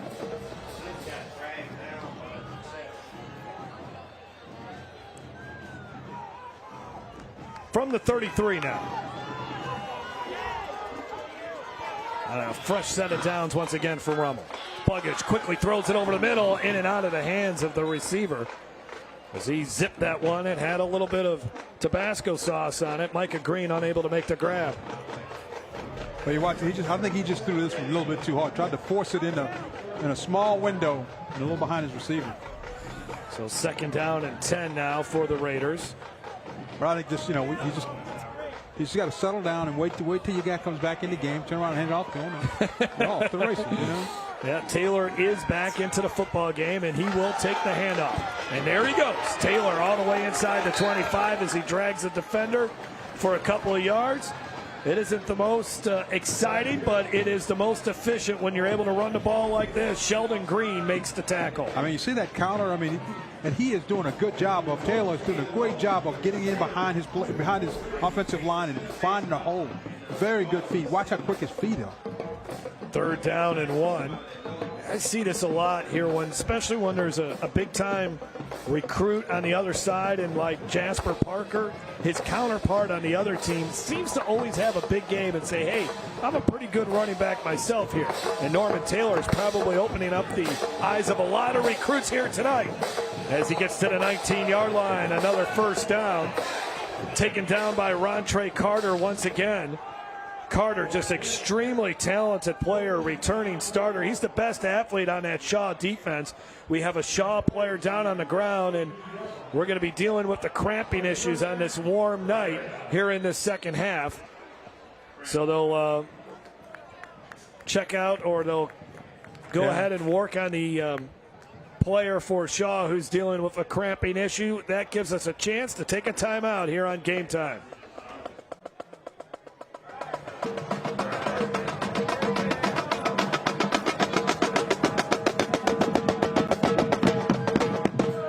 At Resources for Human Development, we understand that navigating the challenges of this world can be daunting. That's why we've partnered with New Orleans' Health Department to launch the Mobile Crisis Intervention Unit, a 4th branch of emergency response. A team of behavioral health professionals will respond immediately to your location to help you resolve your crisis. In our first 6 months, we've responded to more than 1,300 behavioral health crisis calls from the community, and we're just getting started. Learn more at rhd.org. Our dealership is named after our family, and that's not changing. Since 2001, Hampton Toyota's family has grown to include you, customers, and coworkers who we've worked with to build trust, commitment, and form meaningful relationships. At Hampton, just like in our name, Toyota comes second. And that's okay, because we're not just selling cars, we're a local family business from one generation to the next. Papa, Hampton has it! Boom! Hampton's hot. The 6'4", 225-pound Sheldon Green gingerly walking back to the sidelines after getting the cramping issues worked out. He's a Stephen F. Austin commitment. He's a guy that Shaw cannot afford to have off the field here for a long time. And now we're going to find out which team, the players for these teams, which one hydrated the best during the week, because that is certainly going to become a factor into the second half. Hawkins gets the carry. And now let's send it down to Derry Beckwith with his ITI Technical College sideline report. Yes.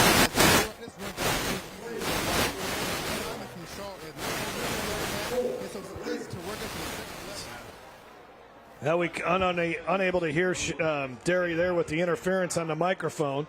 Try that maybe again here. That was a 2nd down and 4 coming up here for Rummel.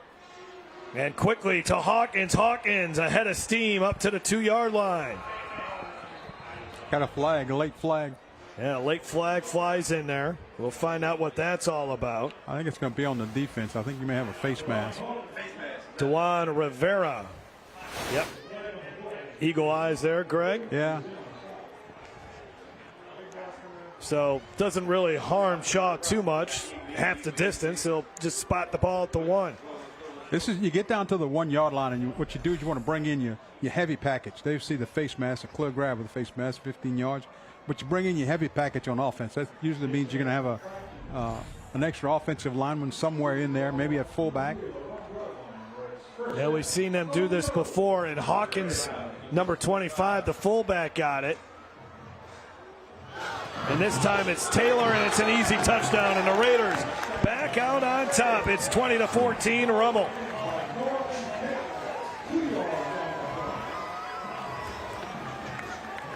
So Taylor gets his first touchdown run of the night. He's got 6 touchdowns on the season. None of them will be easier than that one. I mean, he just took his time and just, plenty of room inside and got it in the end zone. Spencer Misaraka on the extra point try. Did he get it? Ooh, that could be big in a game like tonight where you're exchanging touchdowns. Let's send it down to the sidelines for this ITI Technical College sideline report.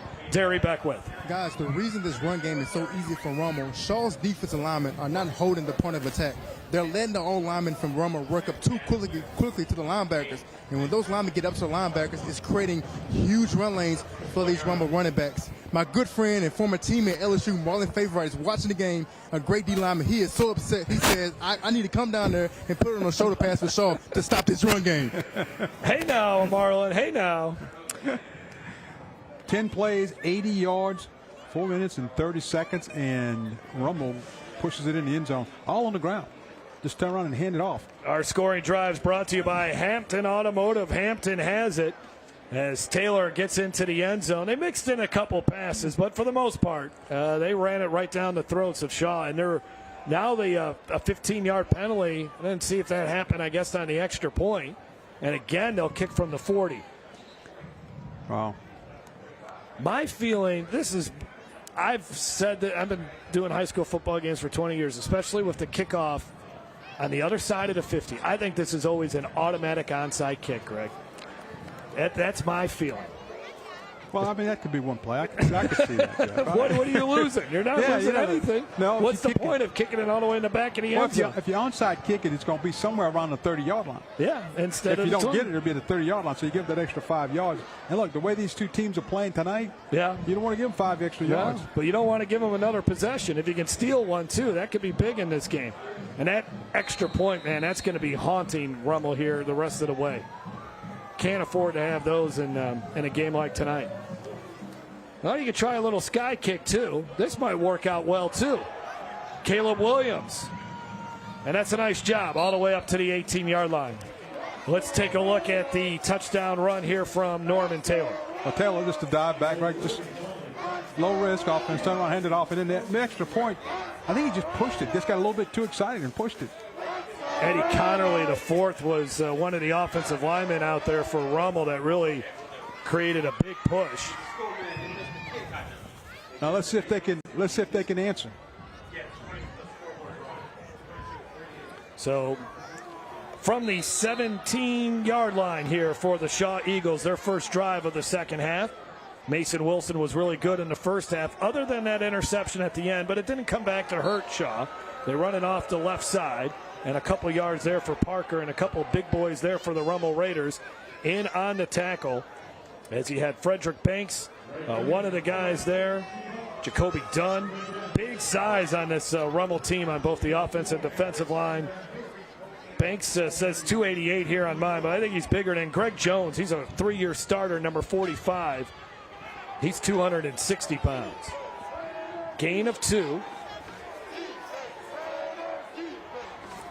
Let's see if they run that option. That's exactly what they do here. Keeping it, though, is Wilson. Man, is he fast. When he makes the decision to run and he plants and goes, boy, does he pick up steam really quick. But you know what he does? When you run the option and the quarterback gets out there, you're 2-on-1. Now watch what he's going to do. You're going to run right at that man that's out there. Make him make a decision. And if he goes for the pitch, man, you cut it up. If he comes to the quarterback, he's going to pitch it. But that's just good heads-up football. An RHD first down for the Eagles. Their first down of the second half. Parker again following his blocks. That time a minimal gain of only 2 yards. And anytime you can stop one of these ball carriers to just 2 yards, that's a win for the defense. Our first downs tonight brought to you by Resources for Human Development. Together we're better. Together we're RHD. There you take a look at Frederick Banks. And we have a hydration timeout. 20-14, Rummel leading Shaw. Midway through the third quarter on Game Time.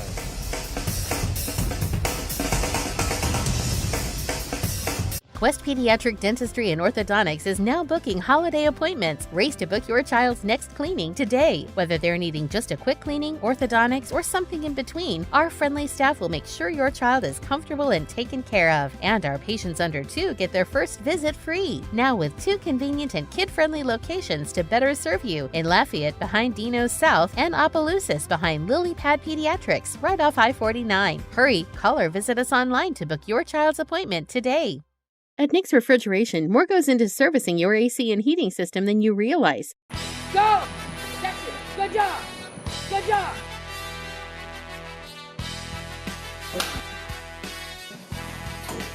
Bring it higher. Turn it up, boy. Get it done.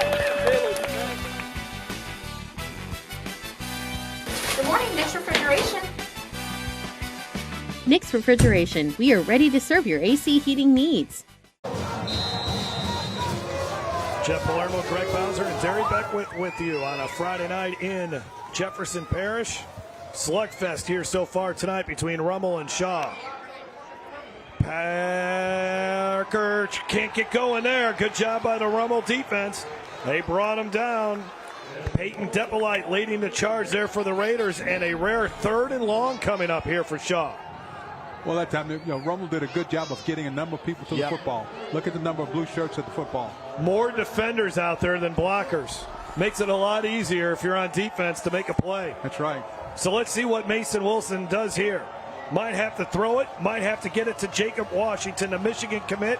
He's lined up at the bottom of your screen, or at least on the near side.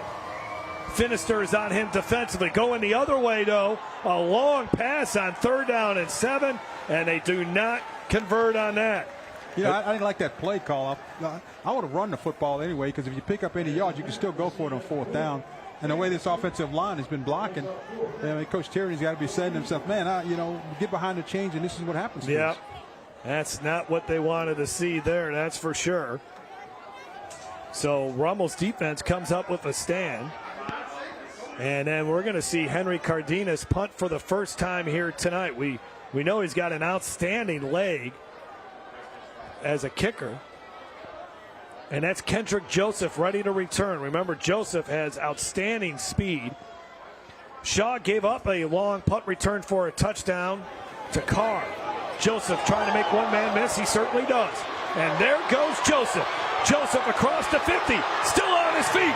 Joseph all the way up to the 30-yard line and then wrestled down by the kicker punter, Cardenas, but a great return by Kendrick Joseph. Kendrick Joseph's going to get a lot of data boards when he comes in. I mean, watch this. It's going to make a guy miss right there. And now the rest of it's all him. I mean, he's just making people miss and taking the angles away. And then he runs. And this is going to be the one thing that's going to get him all next week. You can't get tackled by the kicker. That's a great tackle by the kicker. Get tackled by the kicker.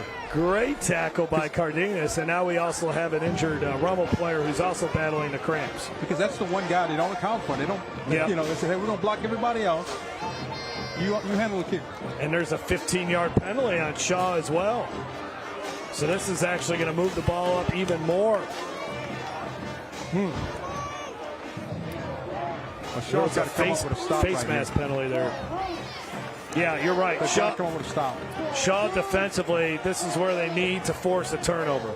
Look at where this drive is going to start here. About the 11-yard, 12-yard line. Wow, that is huge. That was Tavon Francis, the LSU commitment, who had the long punt return for a touchdown. Carr against Shaw in week 1, and there they give up a long return to Kendrick Joseph. You know, the thing about it, Norman Taylor in this ball game already has 112 yards rushing. Yep. And we're just about halfway through the 3rd quarter. He's been impressive tonight running behind that big offensive line. He'll get a couple more yards on this drive, I'm pretty sure. Buggage from underneath center. And actually they give it to Hawkins here. Hawkins dragging tacklers, pushes his way into the end zone for a Raiders touchdown. Just like that, Rummel's up by 13. And I think you got to go for 2 right here. Yep, that's what they're going to do. Offense is going to stay on the field to get that missed extra point back. And why not with this offensive line? Why just go ahead and line up and see if you can't beat Shaw at the line of scrimmage. We have another Eagle defender down on the ground, this time in the end zone. And I don't think this one is cramping, though. You know, Norman Taylor went 12 yards on a simple turnaround and handed off. It was Hawkins. I'm sorry, Hawkins. Yep. But he just turned around and handed off, and he goes 12 yards and gets into the end zone. So you can get 3 yards is what you're saying. Yeah. Should be able to get 3 if you were able to get 12 that easily. But how about this 1-2 punch that Rummel has in the backfield? And Nick Monica described it perfectly. The running backs are the personality of this offense, but you also got to give a lot of credit to this offensive line. I mean, they're very impressive. And it's deep, too. I've noticed they're going 6-7 different guys out there on that O-line. Yeah, they've got 77. Raymond Hughes who's a freshman. He listed at 6'4", 335 pounds. Alan Shaw is the injured Shaw player. I mean, that's 77. I mean, that's a... I would imagine there's college recruits taking a look at that man already. And here's the downside for college recruits. You got to wait 3 more years to even get him. Yeah. No declaring early in high school football. Wait, you know, these high school kids got to deal with him for 3 more years. Playing that right tackle position. The pitch to Hawkins. Can he get there?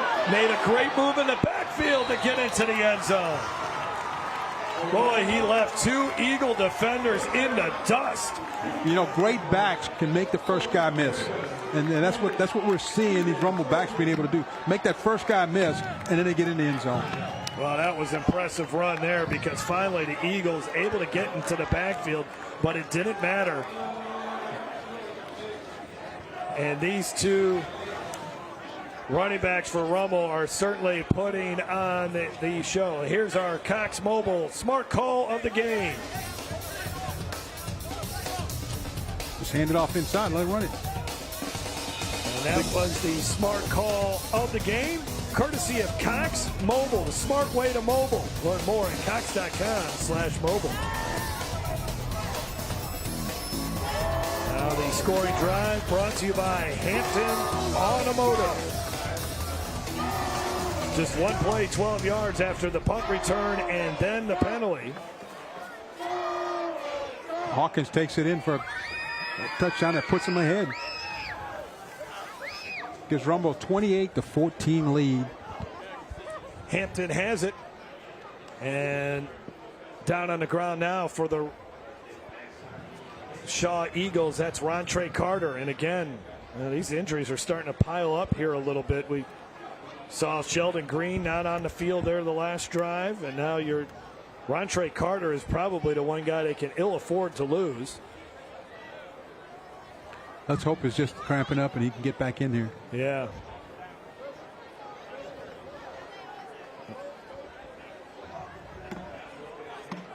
Next week we'll be down in New Iberia for what should be a terrific matchup. The McDonald's Yearview Game of the Week. Turlings Catholic facing Westgate. Tigers and Rebels battling it out there. Always love getting down to New Iberia. Turlings playing one of their big rivals tonight as they are facing Notre Dame. That's an annual rivalry. And then you got Westgate taking on Lafayette Christian. Always a terrific football in the Acadiana area.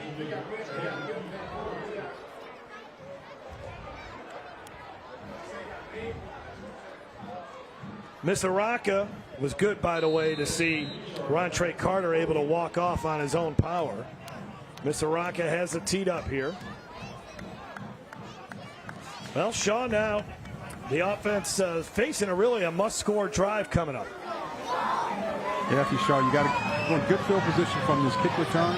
Oh, they're not going to get it. Nope. Caleb Williams is barely getting it. Then he loses the ball, but I thought I heard a whistle, and we did. Yeah, I think it's going to be blown dead at the 20-yard line. Kieran Jackson, I thought, was trying to dig it out of there. I think he was the guy, but the whistle was heard as forward progress was stopped on the returner. Good job on the kickoff coverage, though, by the Raiders. Watch it again. Watch it. He's trying to go up the numbers, set the return up the numbers, and there's no place to go. Good job of the kick coverage team. You know, what you have to do offensively now is you can't panic. You still got time, but you have to press. And you got to make sure that you just move the ball. You can't have bad plays. Put you behind the chains, and that gives the advantage to the defense. Still plenty of time to just stick with your offense and run the football. Run the option. Wilson pitches it. Good job by the Raiders. There defensively was Lester Johnson Jr. Let's send it down to Derry Beckwith, and so we have a Rummel player who's a little slow to get up. Derry, what are we seeing as far as adjustment here from Rummel against Shaw here in the second half? I think defensively what they're doing, like we talked about in the first half, they're getting multiple guys to the ball. In the first half, one defender cannot bring down Jasper Parker. They're getting multiple guys to the football. And when you do that, you have success. But, guys, let me tell you something. Rummel's offensive lineman is probably the best offensive line I've seen the last 2 years. The most physical and the most athletic lineman that I've seen. Number 55, their left tackle. When he pulls with bad intention. I've seen a lot of tackle pulls in high school, and they're not going anywhere. When this guy goes somewhere, he's bulldozing people. And on the sideline, he was yelling, keep running the ball. Keep running the ball. They're having fun. Yeah, that's Jamar Jones Jr. He's the one that Louisiana Raging Cajuns are looking at. Nichols as well. I'll tell you, for Rummel, when 77 Hughes pulls, it's a load, man. It's a load. But they're doing a good job now of just moving that line of scrimmage back. And if you're Shaw, you got to be concerned. Now you got to figure out a way to maintain a drive and move the football. I think they might have to start throwing it a little bit. Maybe so, and they got terrific receivers. Yeah. We really haven't been able to call Jacob Washington's name too much. And again, more cramping issues here as Mitchell Harris Jr. will struggle to make it all the way on the other side of the field. But one of the adjustments that Shaw has made is they now have they've prodded the line of scrimmage a little bit. They're going to put more people in that box and see if they can make. Rummel's putting more people in the box to see if Shaw can throw the ball to beat him. Well, it's going to be up to Mason Wilson, who's also an outstanding wrestler. He was a finalist in wrestling. Actually got hurt and did not come back until the Jamboree. So he comes back for the Jamboree, and then you get to face Edna Carr. That's not an easy test considering not having a full preseason camp. And then they looked much better last week against West Jefferson. And this is another tough test here tonight. Jeff, as we look out there, you look at the guys in blue, and what you want to do is you count how many of them are within 2 yards or 5 yards of the line of scrimmage. They got 9 people within 5 yards of the line of scrimmage. And so if you try to run against that, that's going to cause you a problem. 2nd out and 10. Well, they just give it to Parker, and Parker's able to break tackles as he's all the way up. Look at this, all the way, still on his feet to the 46. What a great run by the Michigan commit. Well, there were 9 men near the line of scrimmage, and all 9 of them had a hand on Parker. They just couldn't bring him down. I mean, watch this. This is an angry run, Greg. That's 3, 4, 5, 6, 7, 8. They all got a shot at him. They just couldn't bring him down. That was impressive. He had bad intentions, man. He was intent on moving the football. 1st and 10 now at the 46, as that gives a little bit of a pep in the step for the Shaw Eagles after getting a much-needed 1st down on 2nd and long. Now keeping it as Wilson, and they bring him down immediately. Only a yard. Good job there. That's Lester Johnson. This kid's only 5'7", 158 pounds. But, man, is he strong? He's experienced. Plays within the scheme. And he's not someone, obviously, when you look at him and say, hey, that's a power 4 player, but he is got 12 tackles and 5.5 tackles for a loss coming into this game. He's a co-captain on this Rummel team. 2nd and 9 now. Under 3 minutes to go in the 3rd quarter. Wilson wants to throw. Oh, does he got a man there? And there's contact, and there's a flag. Trying to get the football to Jacob Washington, and it was Peyton Depolite who ended up tackling the Michigan commit. Well, he had one man running down the middle of the field, nobody near him, and he missed me. We'll take another look at it. You'll see he could just lob it down the middle of the football field, and there's nobody can watch. There's one now. He picks the man on. He picks up the outside receiver. There's a guy wide open. And then you look down the field. numbers. On the second look, we'll see. See, he's got a man running wide open into the end zone back there. Nobody near him. Either way, that was going to be a long play. Tough assignment there for Depolite. But you know, one of the things is that you see really good coaching. Depolite demonstrated it there. If the guy beats you, reach up and grab him, and you don't worry about it. He's man down the middle of the football field. He's wide open. Yeah, that's Gavin Richard. Get a number on him. Gavin Richard. Yeah, he was wide open down the middle of the field, but Wilson never saw him. They teach those defensive backs, especially in college and in high school. If you get beat, just reach out and grab that guy. Yeah. It's not a spot foul. It's 15 yards from the line of scrimmage. So now from the 35-yard line. Keeping it as Wilson tries a head and shoulder fake, but it is not faking. Great tackle there by Kieran Jackson, who had that interception towards the end of the 1st half. And it's only a 1-yard gain here for the Eagles. Fooled our cameraman from the back there as Wilson kept it. Wilson only ran it 3 times last week. Again, coming back from an injury that he sustained while wrestling. But he's been, there have been no limitations on his game here tonight. Heart and soul of the Shaw team. Pitch out here to Jasper Parker. There's all those defenders again. Parker able to make one guy miss, then slips his way to the 31, and it's going to bring up 3rd down and 6. You know, Jasper Parker did that all on his own. I mean, you watch him. When he got the ball, there were 3 people out there waiting on him, 3 defenders, and he made one miss and still was able to pick up some positive yards. Had 5 touchdowns in this game a season ago that allowed Shaw to win the Megaphone game for the first time since 2006. Probably 4-down territory here with the ball at the 31-yard line and down by 2 scores. Coming up on the 2-minute mark of the 3rd quarter. Wilson changing the play at the line of scrimmage.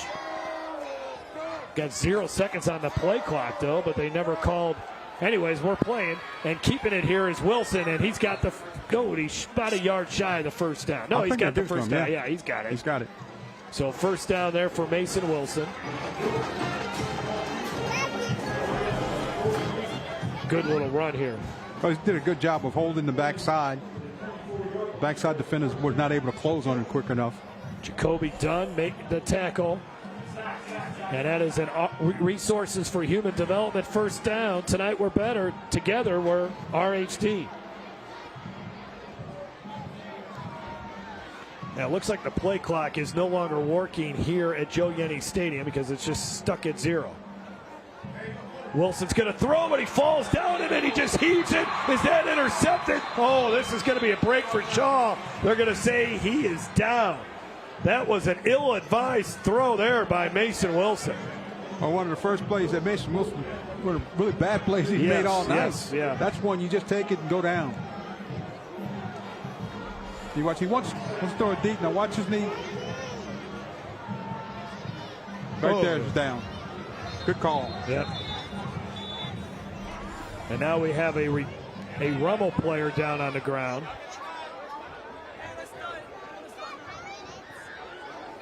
And not sure what this injury is all about.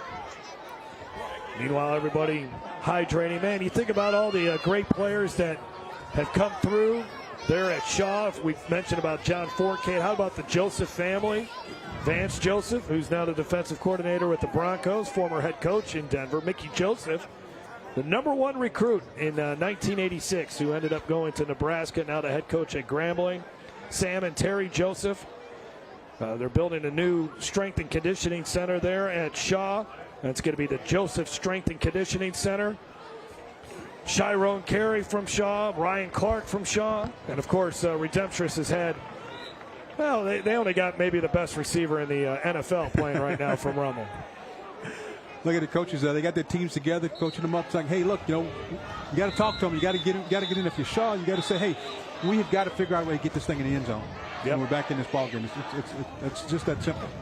Of course, talking about the great Jamar Chase, who, as Nick Monica made the point, could be the highest paid non-quarterback in the NFL if the Bengals ever decide to open up the checkbook. 2nd down and long. And not much happening there for Mason Wilson as he gets escorted out of bounds after a gain of just 3. Well, this is one where you're not worried about the distance, because it's 4-down territory. You got to get this ball in the end zone. We're inside of a minute to go in the 3rd quarter. It's imperative that if you Shaw, you got to get a touchdown out of this. 3rd down and 12. That's what Hank Tierney is telling one of his assistant coaches. Hey, let's go. Let's dial up a good one here.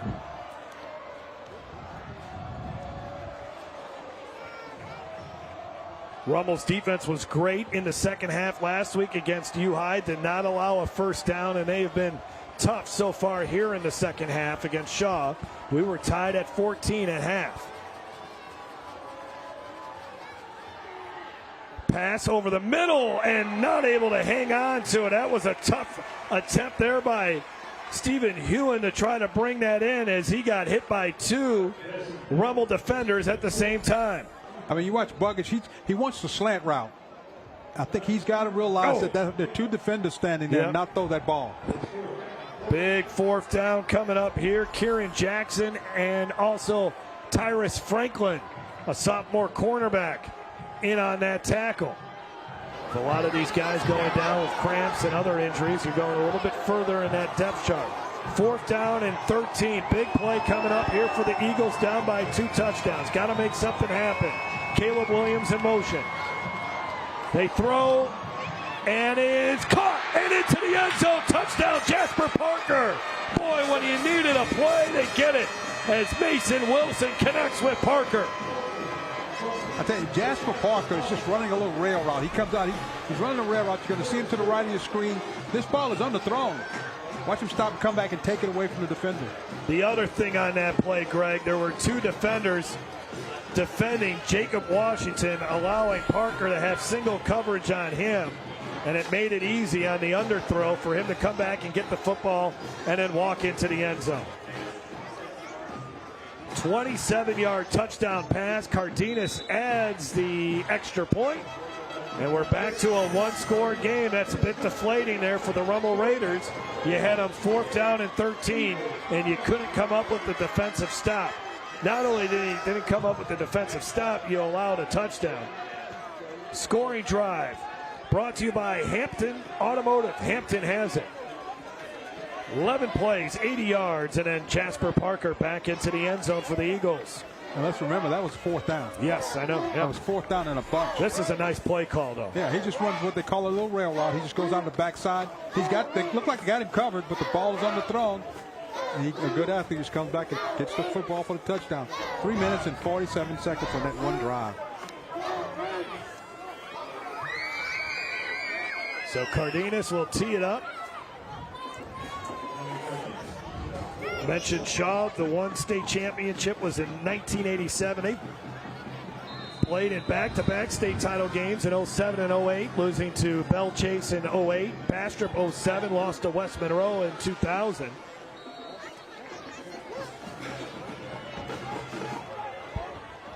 Now here comes the challenge for Shaw defensively. You got to figure out a way to get a stop here. Both teams have scored in each quarter. Rummel has 2 touchdowns in this 3rd quarter to Shaw's 1. So now it's up to this the Shaw defense. They got to make a defensive play here. We saw Rummel. They forced a punt earlier in this quarter. Now it's up to the Eagles to either force a punt or a turnover. Buggage and that Rummel offense back out on the field.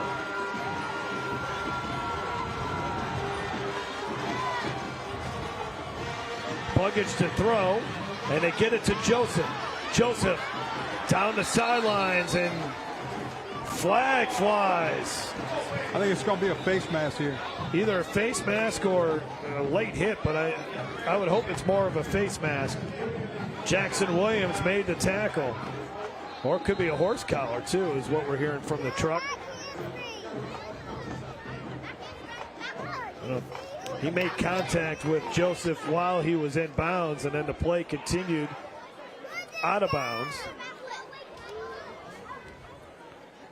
The officials figuring it out. Shaw's had some 15-yard penalties against him. Yep. Horse collar.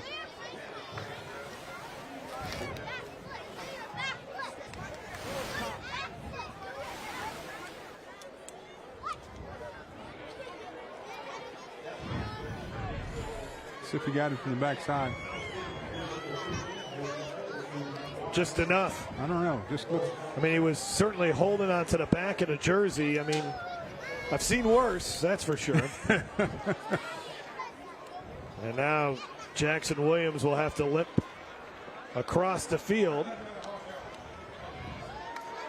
But this will push the ball all the way up to the 48-yard line of Rummel.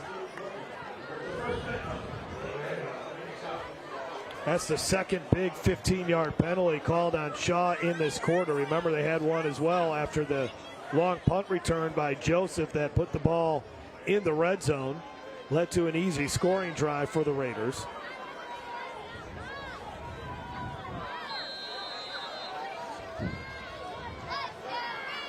Norman Taylor to the left of Buggage. Buggage to throw again. First look wasn't open. Nobody, oh boy, he threw that one in some kind of traffic there. Lucky that one wasn't intercepted. Yeah, I think Buckets just tried to force it that time. It wasn't there. For a minute, I thought he was just going to tuck it and run. But you watch, he drops back. Right here is where I think he's just going to tuck it and run, but he changes his mind and tries to make a big play. Look at all the white jerseys there. That could have been disastrous, but Ethan Lentz unable to get the interception. So now 2nd and 10. I think he's going to go back and look for a security blanket. And that would be Norman Taylor running the football in between the tackles. That's exactly what they do. And Taylor gets about 5 and a 3rd down coming up. It's been a long time since the Raiders have faced a 3rd down situation. And that might be your final play of the 3rd quarter. Yeah, I think they're going to take their time and let the clock run out and go to the 4th quarter. We got 12 more minutes left to go to decide this one. Who will retain the megaphone for another year? Shaw has it right now. Rummel wants it back, as they have been running the football with a lot of success here tonight. It's a grudge match between Shaw and Rummel. We'll have 4th quarter action when we come back.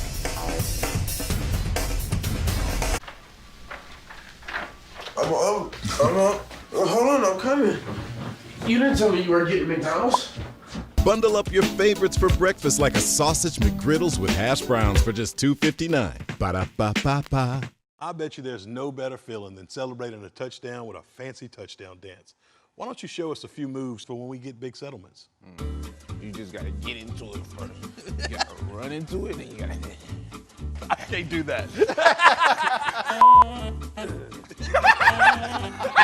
Start putting that arm back there now. We can call this the diggity shovel. I like that, the diggity shovel. Laborde Earls, proud partners with Jamal Williams. I love commercials. For over 75 years, the Butcher AC family has helped cool South Louisiana's homes and businesses with high quality, dependable, and professional air conditioning, sales, and service. A clear line of communication with a true voice, gathering your information and dispatching it to our professional team gets you the quick response and comfort of a job well done. Butcher, a name you can trust. Right now, get rebates and special financing during Butcher's 75-year anniversary celebration. It's hard to stop a train. I'm fixin' to celebrate in flavor, be king of grill night, and best of all, make fond memories. Bump your backyard socials up a notch with Guidry's Catfish. Find us online or in a grocery store near you, and get fixin' with Guidry's Catfish. Nearly a full moon here tonight at Joe Yenny Stadium. 3rd down and 6. Jeff Palermo, Greg Bowser, and Terry Beckwith down on the sidelines. Rummel up by a touchdown. Can Shaw get off the field? They hand it off to Taylor, and he's got another 1st down as he carries a defender for 10-plus yards all the way to the 15-yard line. Rontre Carter owes a bus fare after that.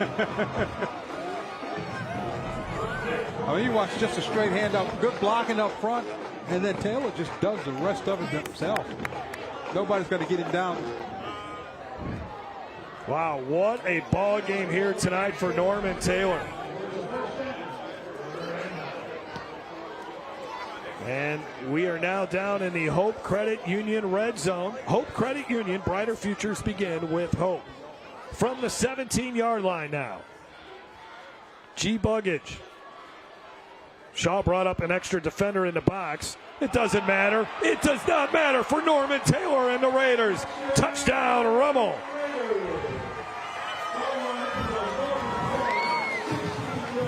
$16-yard rushing touchdown for Taylor. And a star is being born here tonight with this terrific senior running back. This is just outstanding running right here. I mean, the vision, the ability to be able to make the cuts in the hole and get back to the outside and pick up the touchdown.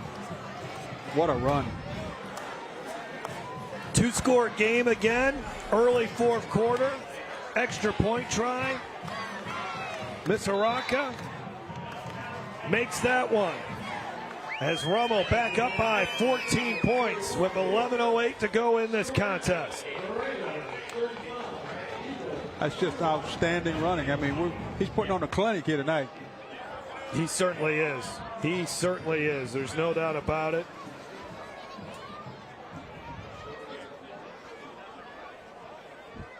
And our scoring drive brought to you by Hampton Automotive. 5 plays, 80 yards, a minute 35 off the clock. Taylor had a 1-yard touchdown run earlier in this quarter, and that is his second touchdown run of the night. But watch the ability to run. You know, running backs have to run with their eyes. Yeah. They've got to be able to see that opening and make that cut, and it's got to all happen at the same time. When you see it, you got to be in the cut, and he's doing a great job of that. He's getting everything going one way, and he's cutting it back, and there's no answer for him right now. Corian Hawkins also has a couple of touchdown runs for Rummel. Let's send it down to the field. Terry Beckwith with this ITI Technical College sideline report. This Rummel offense tough to stop tonight, Terry. Absolutely. They're physical, they're intense, and they love to run the football. Anytime you have a team that loves to run the football and loves to be physical, if I'm the defense side of the ball, I need to say Our Father prayer, because they're going to be in for a long night. I played against teams like that. Obviously, those Auburn teams back in the day with Kenny Irons and Tuberville, they love to run the football. And so this team loves to be physical. They're high-fiving each other. They're pumping their chest. And so Shaw was in for a long night before the game even started. The return man gets it from the 15-yard line. Oh, Caleb Williams gets hit hard. And another outstanding job on the kickoff coverage by this Rummel Raiders squad. That was Lester Johnson delivering the big hit. You know, we're starting in the fourth quarter, and Taylor's got 20 carries for 170 yards. Yeah. And another fourth quarter to play, so he'll get a chance to get his hand on the ball again. He came into this game with 252 yards rushing. He now has 7 touchdowns on the season, as Hank Tierney's defense just has not had an answer tonight for Norman Taylor. Rummel now has scored in every quarter. They have a 2-touchdown lead. And again, another must-scoring drive here for the Shaw Eagles. Mason Wilson takes a look over at the sidelines, now surveys the defense, and here's the pitch. Parker made the defender miss. Parker, oh, look at this, some hands to the face action there, but no penalty, as taking a fist. Tyrus Franklin, the defender there, took a pretty nasty stiff arm. And this is how you finish a run, I guess, right, Greg? That's how you finish it. You just kind of leave something to think about. It always amazes me. We see it on every level where an offensive player can get away with the hand to the face on a stiff arm, but nobody else can do that on any other kind of play. I've never understood why that is. From the 41, Wilson heaving another one downfield, double coverage, and it almost was intercepted. Peyton Depolite was there for the INT, he just couldn't bring it in. You know, you take a shot, but I think if you Shaw, you have to be careful. You can't take too much time off the clock, so you got to try to get it in big chunks. And I don't know if I'd throw it deep, but I'd throw something in the middle of the field. You got to pick up chunks of yards, because the clock's going to become your enemy here shortly. And you need 2 scores. And I can understand why they would throw it there on first down. Parker just had a pretty big run, probably needed to catch his breath a little bit. And now we're going to have a timeout, I think, or offside's going to be called on Rummel. That'll be a free 5 yards. Very few penalties tonight on the Raiders. They've played a clean football game. Very few penalties, and both sides. I mean, you have one turnover. Yep, right. That's what happens. Nick Monica saying, hey, when you have a normal week of preparation, that's the type of stuff that happens. You play a cleaner game. So on 2nd down and 5, they pitch it again to Parker. Parker looking for contact, it almost seems like, and he's got enough for the first down. Needed to get to the 49, and that's exactly what he did. And some more pushing and shoving going on here as Parker lost a towel or something. Derry Beckwith told us earlier tonight, man, it's a little chippy out there. Hey, Derry, is the talking ever subsided, or is it just picking up as this game going on? Well, I think it's still picking up a little bit. These guys are still chirping. It calmed down a little bit in the second quarter because the coaches for Rummel were not happy, and the Shaw coaches weren't either. They were getting on their players, so it calmed down a little bit, but now it looks like it's picking back up.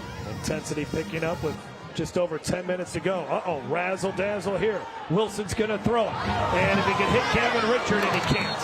Had him open. Yep. Gavin Richard. How about the story when it comes to Gavin Richard? And this gives you an idea of how long Hank Tierney has been coaching. He's not only coached Gavin Richard's father, but he also coached his grandfather. That's amazing.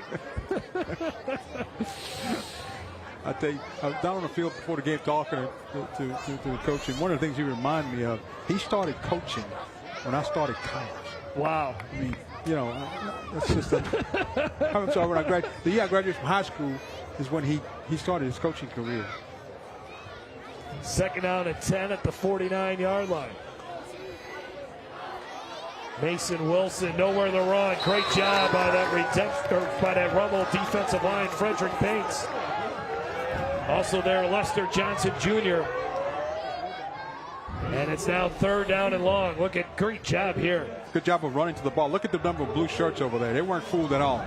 Mentioned it earlier. Johnson came into the game 5.5 tackles for a loss this season, and he's picked up a couple more here tonight. 2nd down and long here for the Eagles. I think it's third and long. They're right, 3rd and long. It took a while there for the yard marker to flip it to 3rd. They got 2 downs to pick this 1st down up. Might be a timeout here. No, we got a flag on the play. I think it's going to be an unsportsmanlike against Rummel. Really? Well, it looked like he was talking to the bench. I don't know if they were jawing back and forth with the official or not, but we'll see. Nope, just a legal procedure on the Eagles.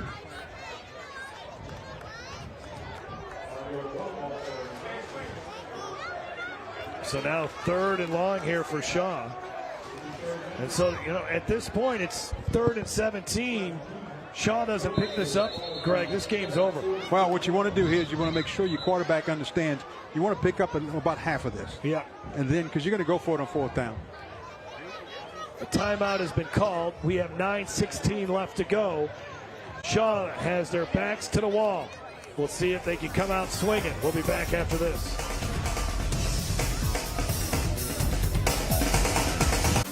Game Time on Your View is brought to you by Hampton Toyota. Hampton has it. Make some epic memories this football season with cooked-to-order chicken fingers, crispy crinkle-cut fries, buttery Texas toast, and that signature Cane sauce. Raising Cane's Chicken Fingers, one love. Resources for human development. Together we're better. Together we're RHD. Quest Pediatric Dentistry and Orthodontics. Discover the Quest difference. Now with 2 locations in Lafayette and Opelousas.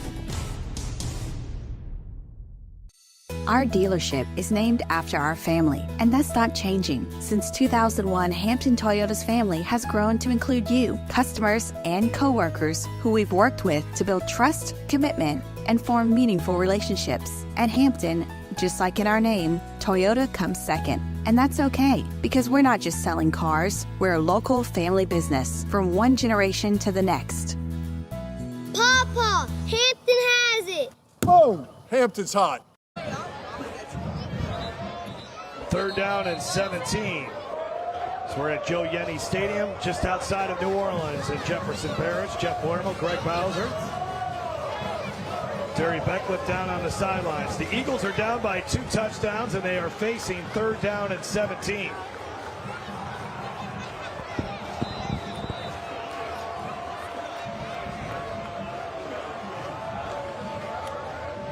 Wilson to throw, pressure coming, gets rid of it, and incomplete.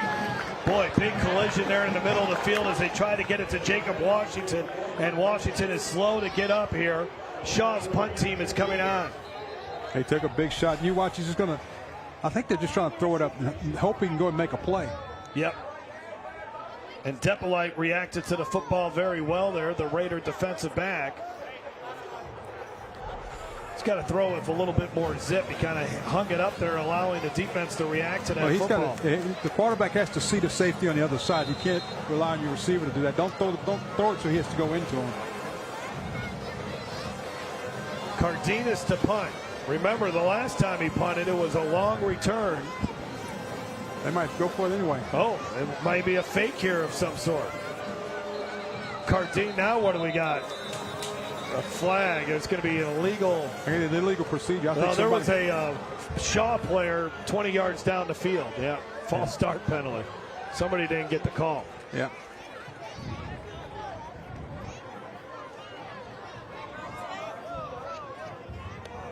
You know, Jasper Parker has 19 carries for 121 yards in this game for Shaw. Yeah, those running backs have been piling up the yardage. Yes, they have, but now Shaw's behind, so they're going to have to start throwing the ball if they can get it back here. because you got about a little under 9 minutes to go in this football game.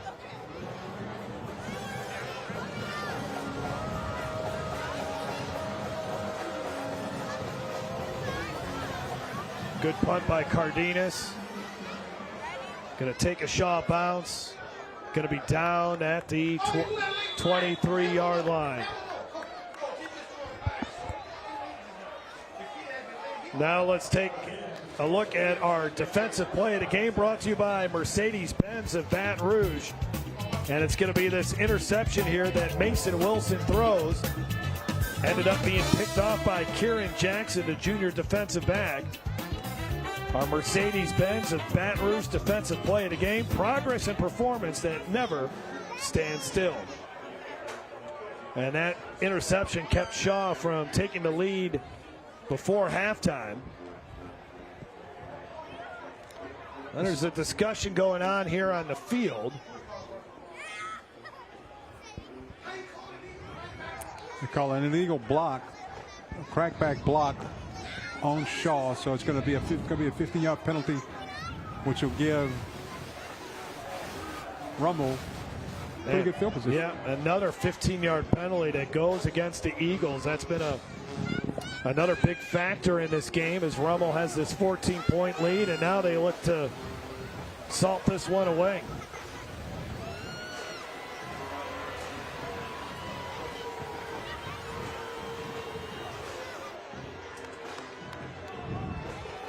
Four penalties for the Eagles in the second half. They had just one at halftime, and Hank Tierney is saying, how do you make that call? He can't believe it. Does not like it one bit. I'll tell you, we'll see. Now we're going to see plenty of Mr. Parker in this one. Yeah. I think they're going to turn around and hand the ball off. Those running backs are going to take over right here. And it's up to this Eagles defense, which going into the season, a bit of concern just because that's where you had a lot more of the inexperience. And this has been a tough battle here for them. And it doesn't really get any easier for Shaw next week. They will go on the road again and head over to Lafayette to take on Lafayette Christian.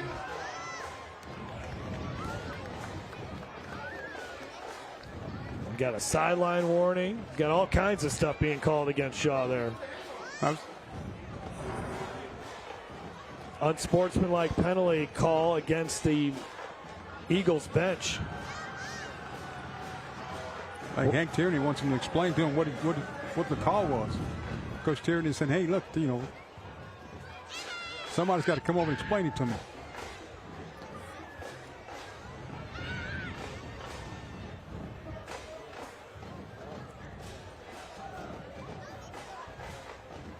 That had to have been a dead ball foul because where the down marker is, yeah, they've awarded Rummel 5 yards.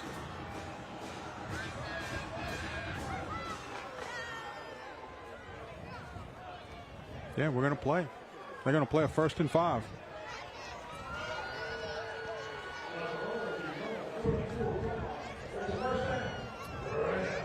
First down and 5 here for Rummel, up by 2 touchdowns.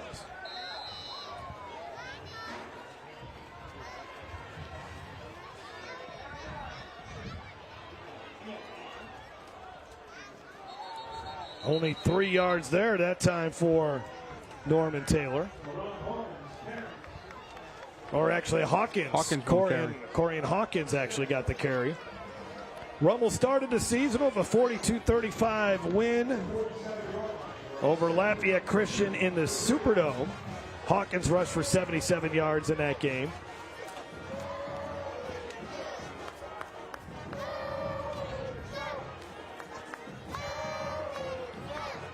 It'll be 2nd down and about 2.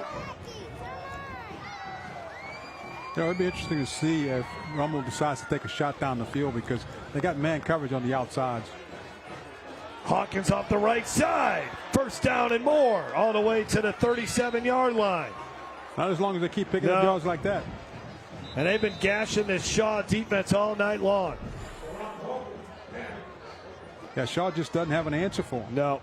And it's a lot of it is that big offensive line. And then you got these two running backs that just are relentless on you.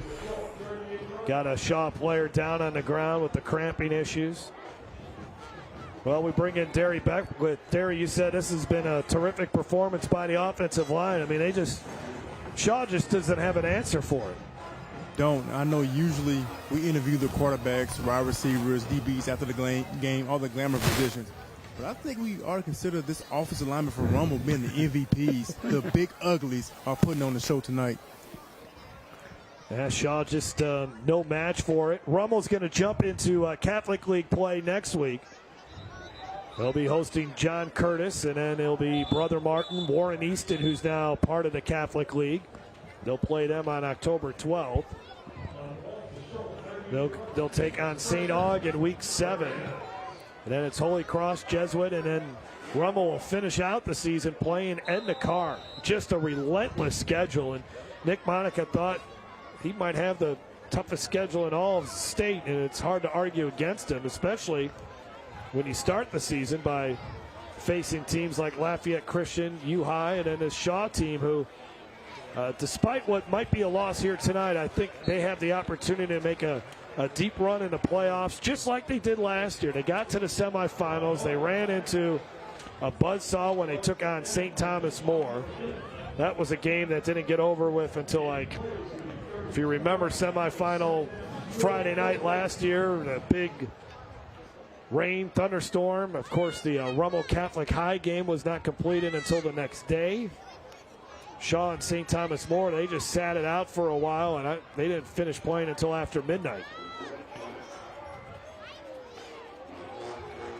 Good run here as Hawkins carrying in. Acadiana has a very difficult schedule as well. They're playing St. Thomas More tonight after going up to Ruston for week 1 and then hosting Catholic High last weekend. So a lot of tough schedules out there, and that's what you love about high school football. These coaches not afraid to play somebody tough, as that is another RHD first down. You know, when you've got a running game, you're going to be tough to beat when you got a really good running game like Rummel's got tonight, because that will travel. And, you know, you can play on the road, you can play in bad weather. This might be coming back. Yeah, I think it's going to come back. Looks like the line judge threw that flag. That's usually a holding. And this offensive line has been so good, there has not been any holding penalties called on the Raiders here tonight.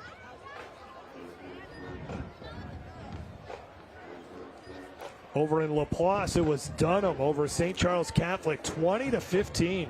So big win for Neil Weiner.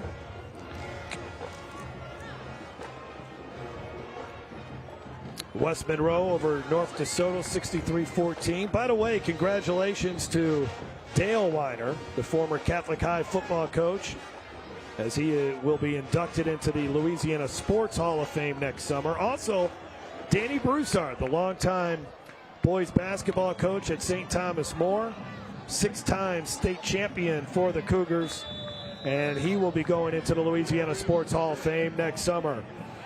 Hydration timeout. Rummel leading Shaw 35-21. This is Game Time on Your View.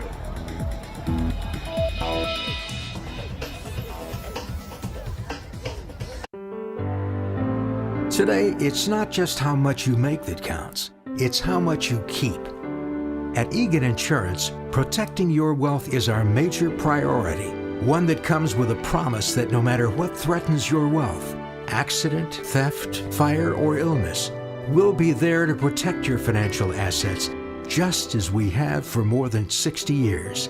Egan Insurance. How those who've made it, keep it. It's game day at Raising Cane's. If you want to order like a champ, forget about X's and O's. The only play you're running is chicken. So what combo are you picking? We've got tailgates of hand-battered, cooked-to-order chicken fingers and cane sauce, and jugs of freshly made tea and lemonade. This season is about to be unbeatable. Raising Cane's Chicken Fingers, one love.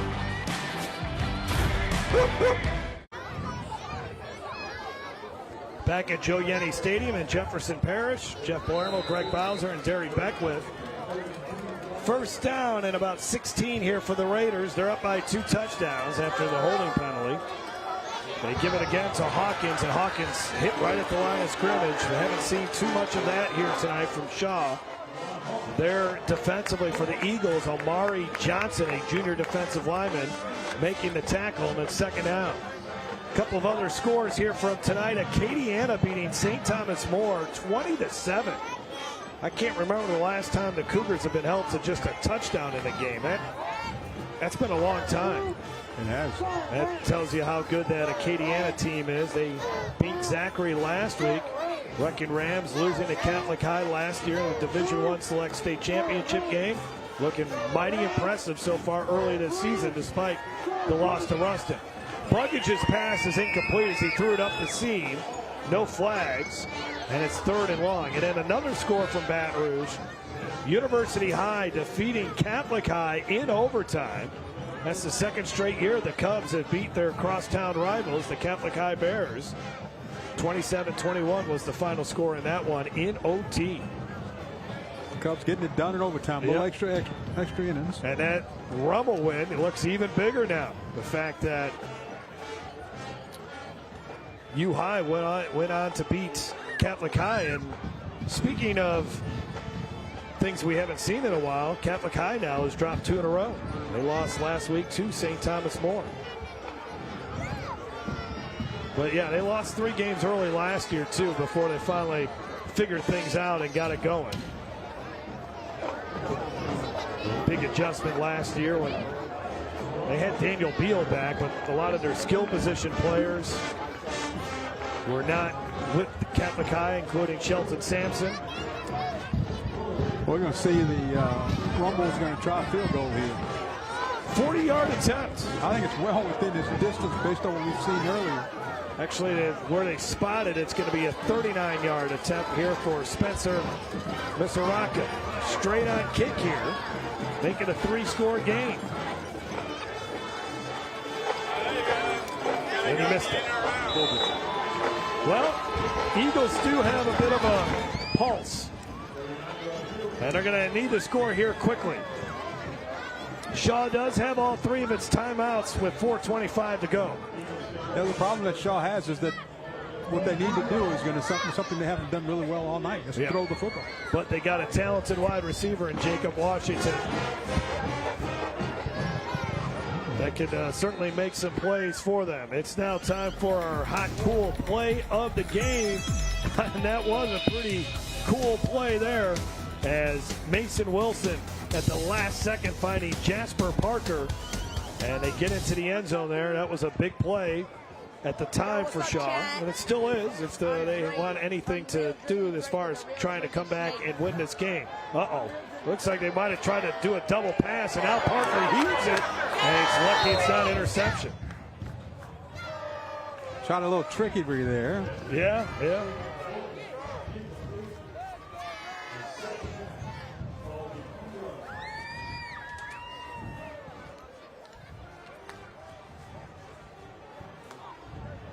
Tonight's hot, cool play of the day was brought to you by Butcher AC, Butcher Air Conditioning, a name you can trust. So second down and 10 now.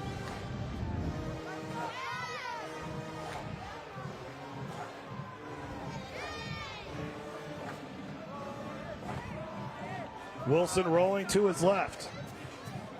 Did Washington get a foot in bounds? Oh, they're going to call it incomplete. Well, Jacob Washington has not been much of a factor in this game. 3.36 GPA. Had 3 catches last week for 80 yards, including a 50-yarder.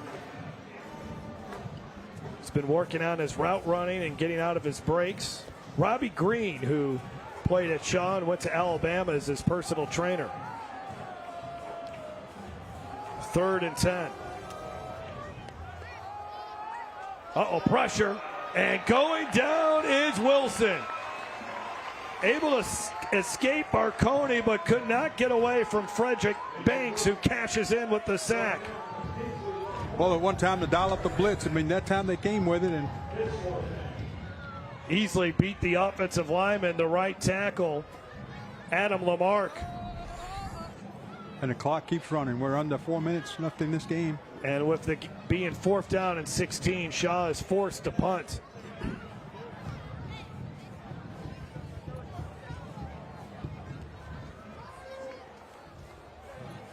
Cardenas to punt, standing right at his goal line. Gets off an end-over-end punt. Joseph just going to let that one bounce. And Shaw will down it at the Rummel 45-yard line. Raiders will improve to 3-0. And a lot of that momentum that carried over from a season ago is lifting Rummel off to a really good start here tonight. Max Preps has Rummel ranked in the top 10. I think the Louisiana Sports Writers Association, a little slow to come around to Rummel, but I mean, it's hard to doubt what they've done so far, beating the likes of LCA, U-High, and Shaw. Yeah, especially the way they played that U-High game, and then you look at what they're doing tonight. It's real impressive. And this has been an impressive night by Norman Taylor. 2 touchdowns rushing, well over 100 yards. And then we got a Rummel player who is down on the ground. The offensive lineman. You know, we didn't see the game from last week, but look at it statistically, it was kind of an ugly game. Yeah, right. But tonight, I think they just came out and played sound football. I mean, turn around and hand the ball off and just really ran the ball well. And that's a credit to that offensive line that they've got. And this is the kind of game that Nick Monica wants to win. I mean, just relying on that running game and playing some strong defense, and that's exactly what they've been able to do. And to be able to bounce back when they had to. I mean, they were down by 7, and all of a sudden they came back when they had to score, and they got in the end zone. Yeah, they've been able to answer anything that Shaw has sent their way. Let's bring in Derry Beckwith with an ITI Technical College sideline report. We've been talking a lot about Rummel's offense, Derry, but what have you liked from this Raiders defense? The Raiders defense has showed up in the second half. Obviously, Coach Monica said they had to do a better job of stopping the Shaw's run game. And they did do a great job, but looks like in the first half they had a 3-man front. Second half they went to a 4-man front to get more bodies to the football. And I think they did an outstanding job. Which running back do you think had a better night, Derry? Norman Taylor or Corian Hawkins? Oh man, you guys put me on the spot. hey Norman, when y'all watch this replay, don't take it any kind of way. But I do think Norman Taylor had a great night tonight. Both of those guys did. Yeah, certainly did. And then Jasper Parker also had a really nice night. It just, the game kind of got away from Shaw, so they had to go away from Parker. But this is the Max Preps top 10 coming into tonight. You had Ruston, Catholic High, Edna Carr, St. Thomas More. Yeah, I should correct myself. It was Catholic that beat St. Thomas More last week. That's right. Catholic beat St. Thomas More. Acadiana, and then Rummel 6. Turling's Catholic, who we'll see next week, they're ranked 7th. And John Curtis 8th, Zachary 9th, and LCA 10th. There you take a look at the two-headed monster at running back with Norman Taylor and Corian Hawkins. I tell you, Norman Taylor, well over 100 yards, and he was really, that first half, he was it. He was all they needed offensively, and then all of a sudden, Corian Hawkins got in the game. Yeah, and then he takes over. For Shaw, really tough schedule for them. I mean, you play a team like Carr to begin the season, and now you end up facing this Rummel team. Looked very impressive. Didn't have to really rely on G. Buggage tonight, did the Raiders.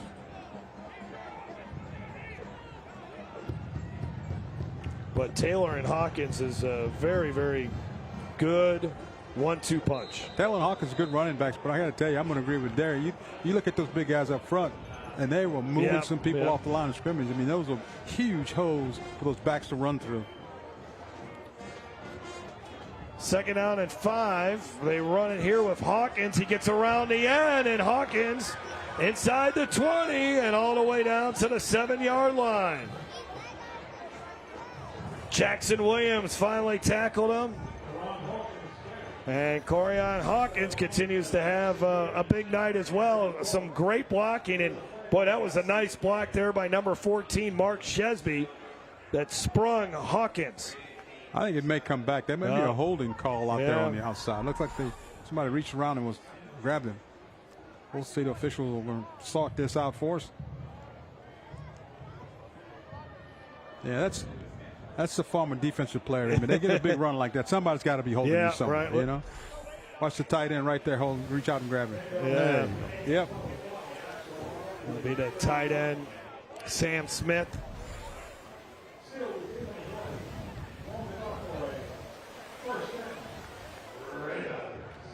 It was second down and short, so they're still able to see what we got here now. I think they're going to put their second team in. Yeah, that's right. Looks like going to take out his whole first unit, put it in second team. So the entire second team gets an opportunity to come out here and play a little bit tonight, as the Raiders get to celebrate a 3-0 start.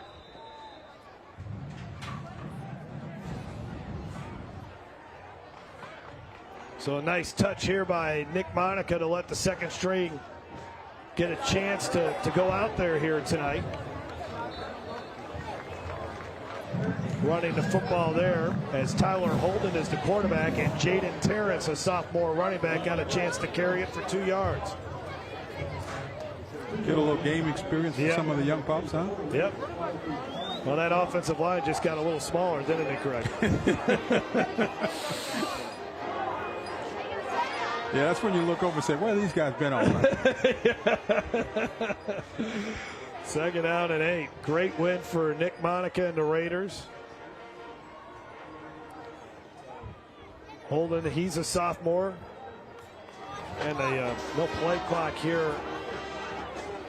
Just being taken by the refs, or kept track by the refs. And Shaw, they'll have to make the trip to Lafayette, see if they can't knock off LCA.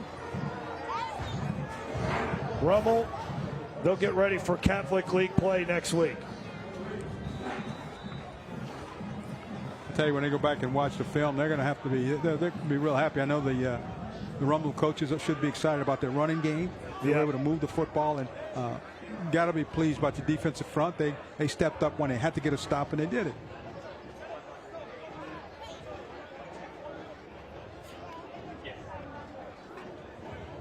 I think clearly this game was won up front.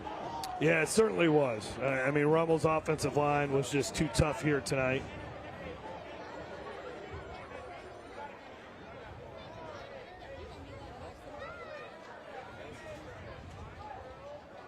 Nick Monica doing, I mean, after last year, just what could go wrong went wrong defensively for this team, or not defensively, but injury-wise last year. Turling's Catholic tonight, they defeated Notre Dame 21-10. The Pioneers now will get ready to take on Catholic High of New Iberia, and that will be the LHSAA network game of the week on Thursday night. And then we'll see Turling's Catholic down in New Iberia, so a good win there for the Rebels as they knock off Louis Cook and Pioneers. Some quick run stats to Jeff Rummel. Taylor had 22 carries for 187 yards and a touchdown. Wow.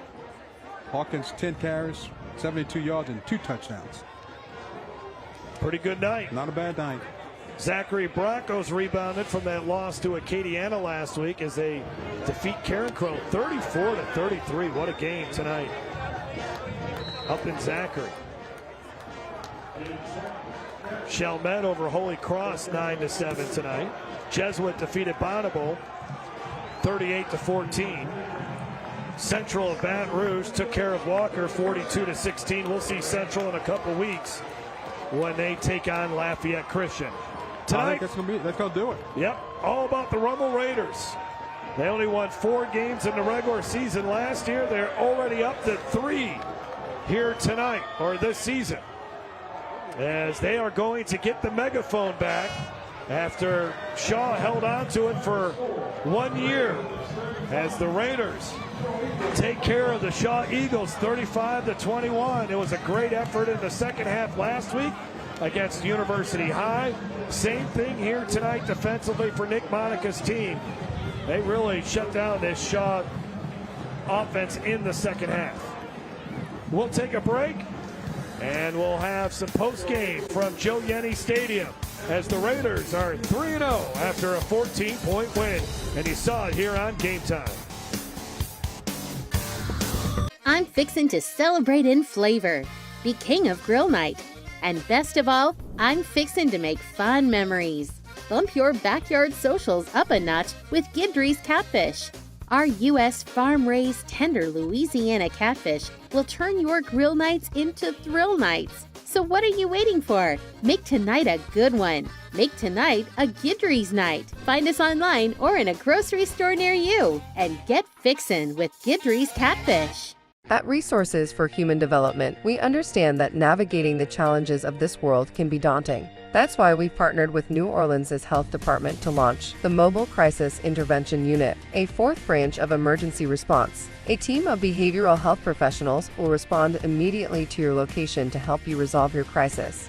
In our first 6 months, we've responded to more than 1,300 behavioral health crisis calls from the community, and we're just getting started. Learn more at rhd.org. Quest Pediatric Dentistry and Orthodontics is now booking holiday appointments. Race to book your child's next cleaning today. Whether they're needing just a quick cleaning, orthodontics, or something in between, our friendly staff will make sure your child is comfortable and taken care of. And our patients under 2 get their first visit free. Now with 2 convenient and kid-friendly locations to better serve you in Lafayette behind Dino's South and Opelousas behind Lily Pad Pediatrics right off I-49. Hurry, call or visit us online to book your child's appointment today. From now on, it's all about us. Starting a family, buying a car, our first home. They told you to open an account, then turned you away. They said, come back when you're ready. You said, we're ready now. I know we're going to make it. Hope makes it happen. Thousands of your neighbors, many who never had a bank account before, improved their lives with Hope Credit Union. You can too. Brighter futures begin with Hope. At Nick's Refrigeration, more goes into servicing your AC and heating system than you realize. Go! That's it. Good job. Good job.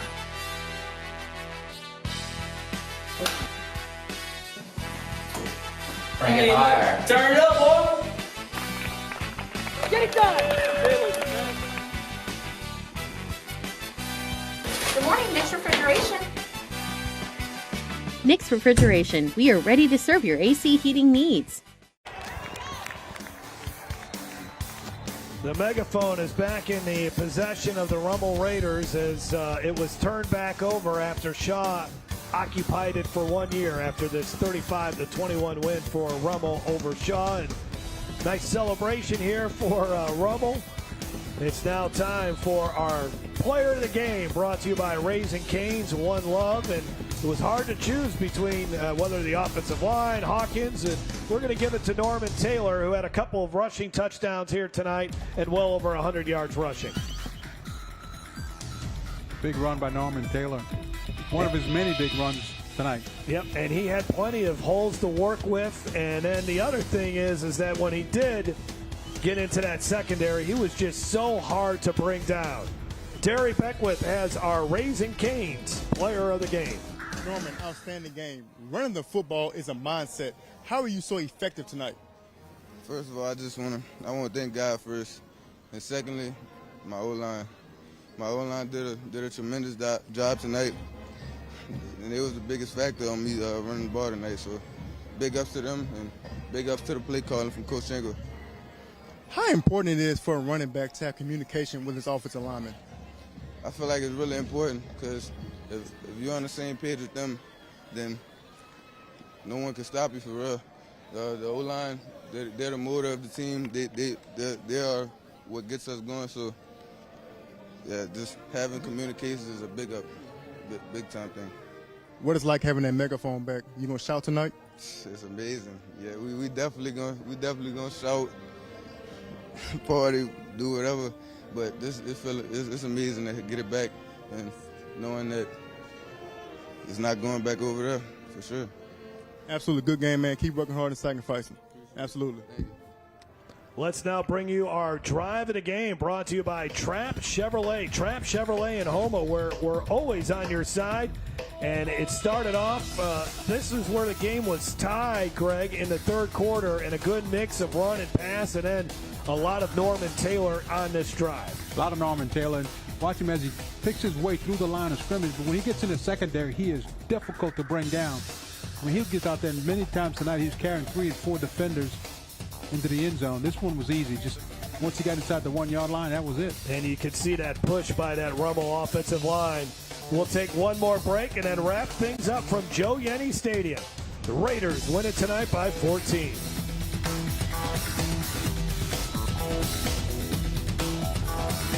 It's this simple. You have a car and Trapp Chevrolet wants to buy it from you at absolute top dollar. And you don't even have to buy from us. It's true. We want to buy your vehicle. You won't believe how much your vehicle is worth. Just trade your vehicle in or take the cash. And while you're here, choose from our selection of new Chevy cars, trucks, crossovers, and sport utility vehicles at special savings. Find the new Chevy perfect for you and your lifestyle. So hurry in today at Trapp Chevrolet in Houma. It's game day at Raising Cane's. If you want to order like a champ, forget about X's and O's. The only play you're running is chicken. So what combo are you picking? We've got tailgates of hand-battered, cooked-to-order chicken fingers and cane sauce, and jugs of freshly made tea and lemonade. This season is about to be unbeatable. Raising Cane's chicken fingers, one love.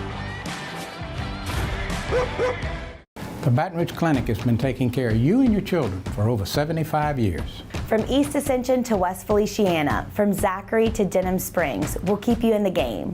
From your future stars to your weekend warriors, we'll keep you in the game. From primary care to urgent care, we'll keep you in the game. The physicians at the Baton Rouge Clinic want to wish you a healthy and successful season.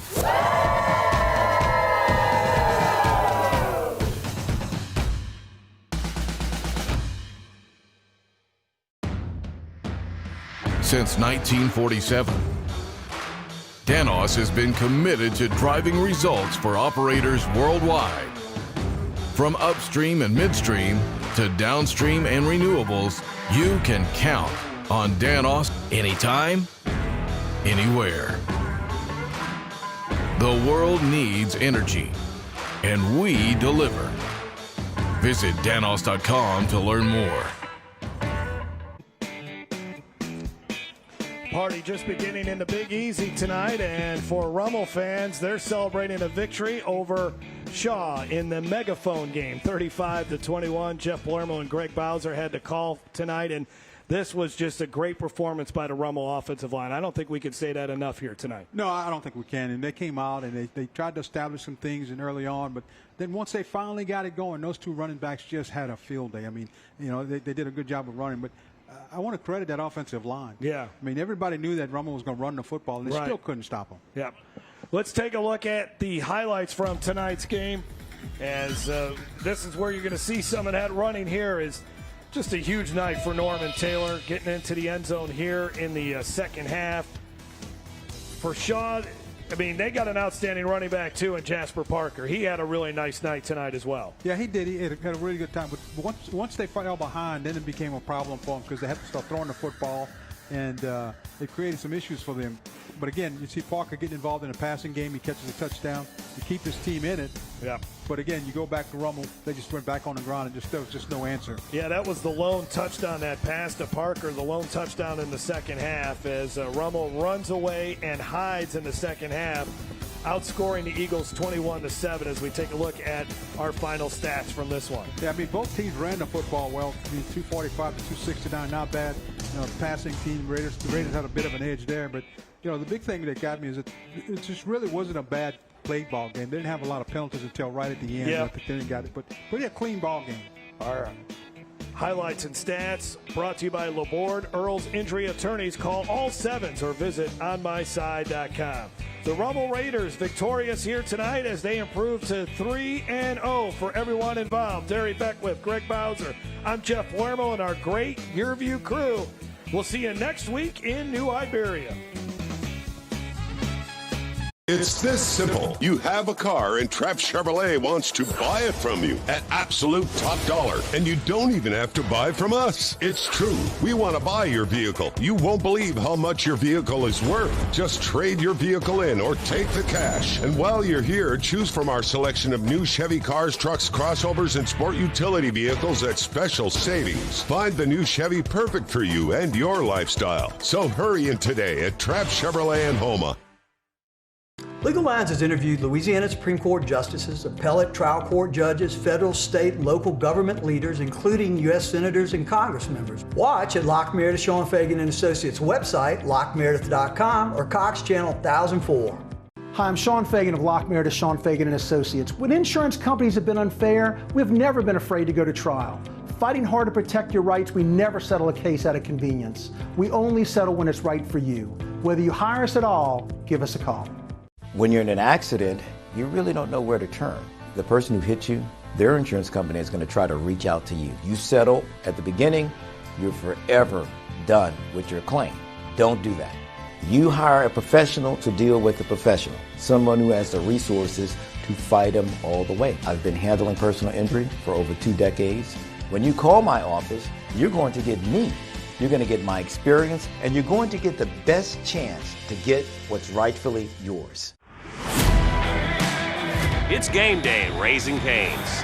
If you want to order like a champ, forget about X's and O's. The only play you're running is chicken. So what combo are you picking? We've got tailgates of hand-battered, cooked-to-order chicken fingers and cane sauce, and jugs of freshly made tea and lemonade. This season is about to be unbeatable. Raising Cane's Chicken Fingers, one love.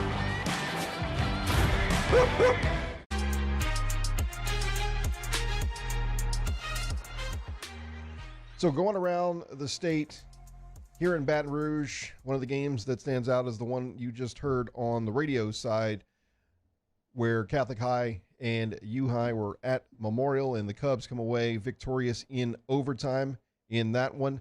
Out in North Louisiana, Bird improves to 3-0 on the season. West Monroe gets a big win as far as what they're able to put up tonight over North DeSoto. Out in Lafayette,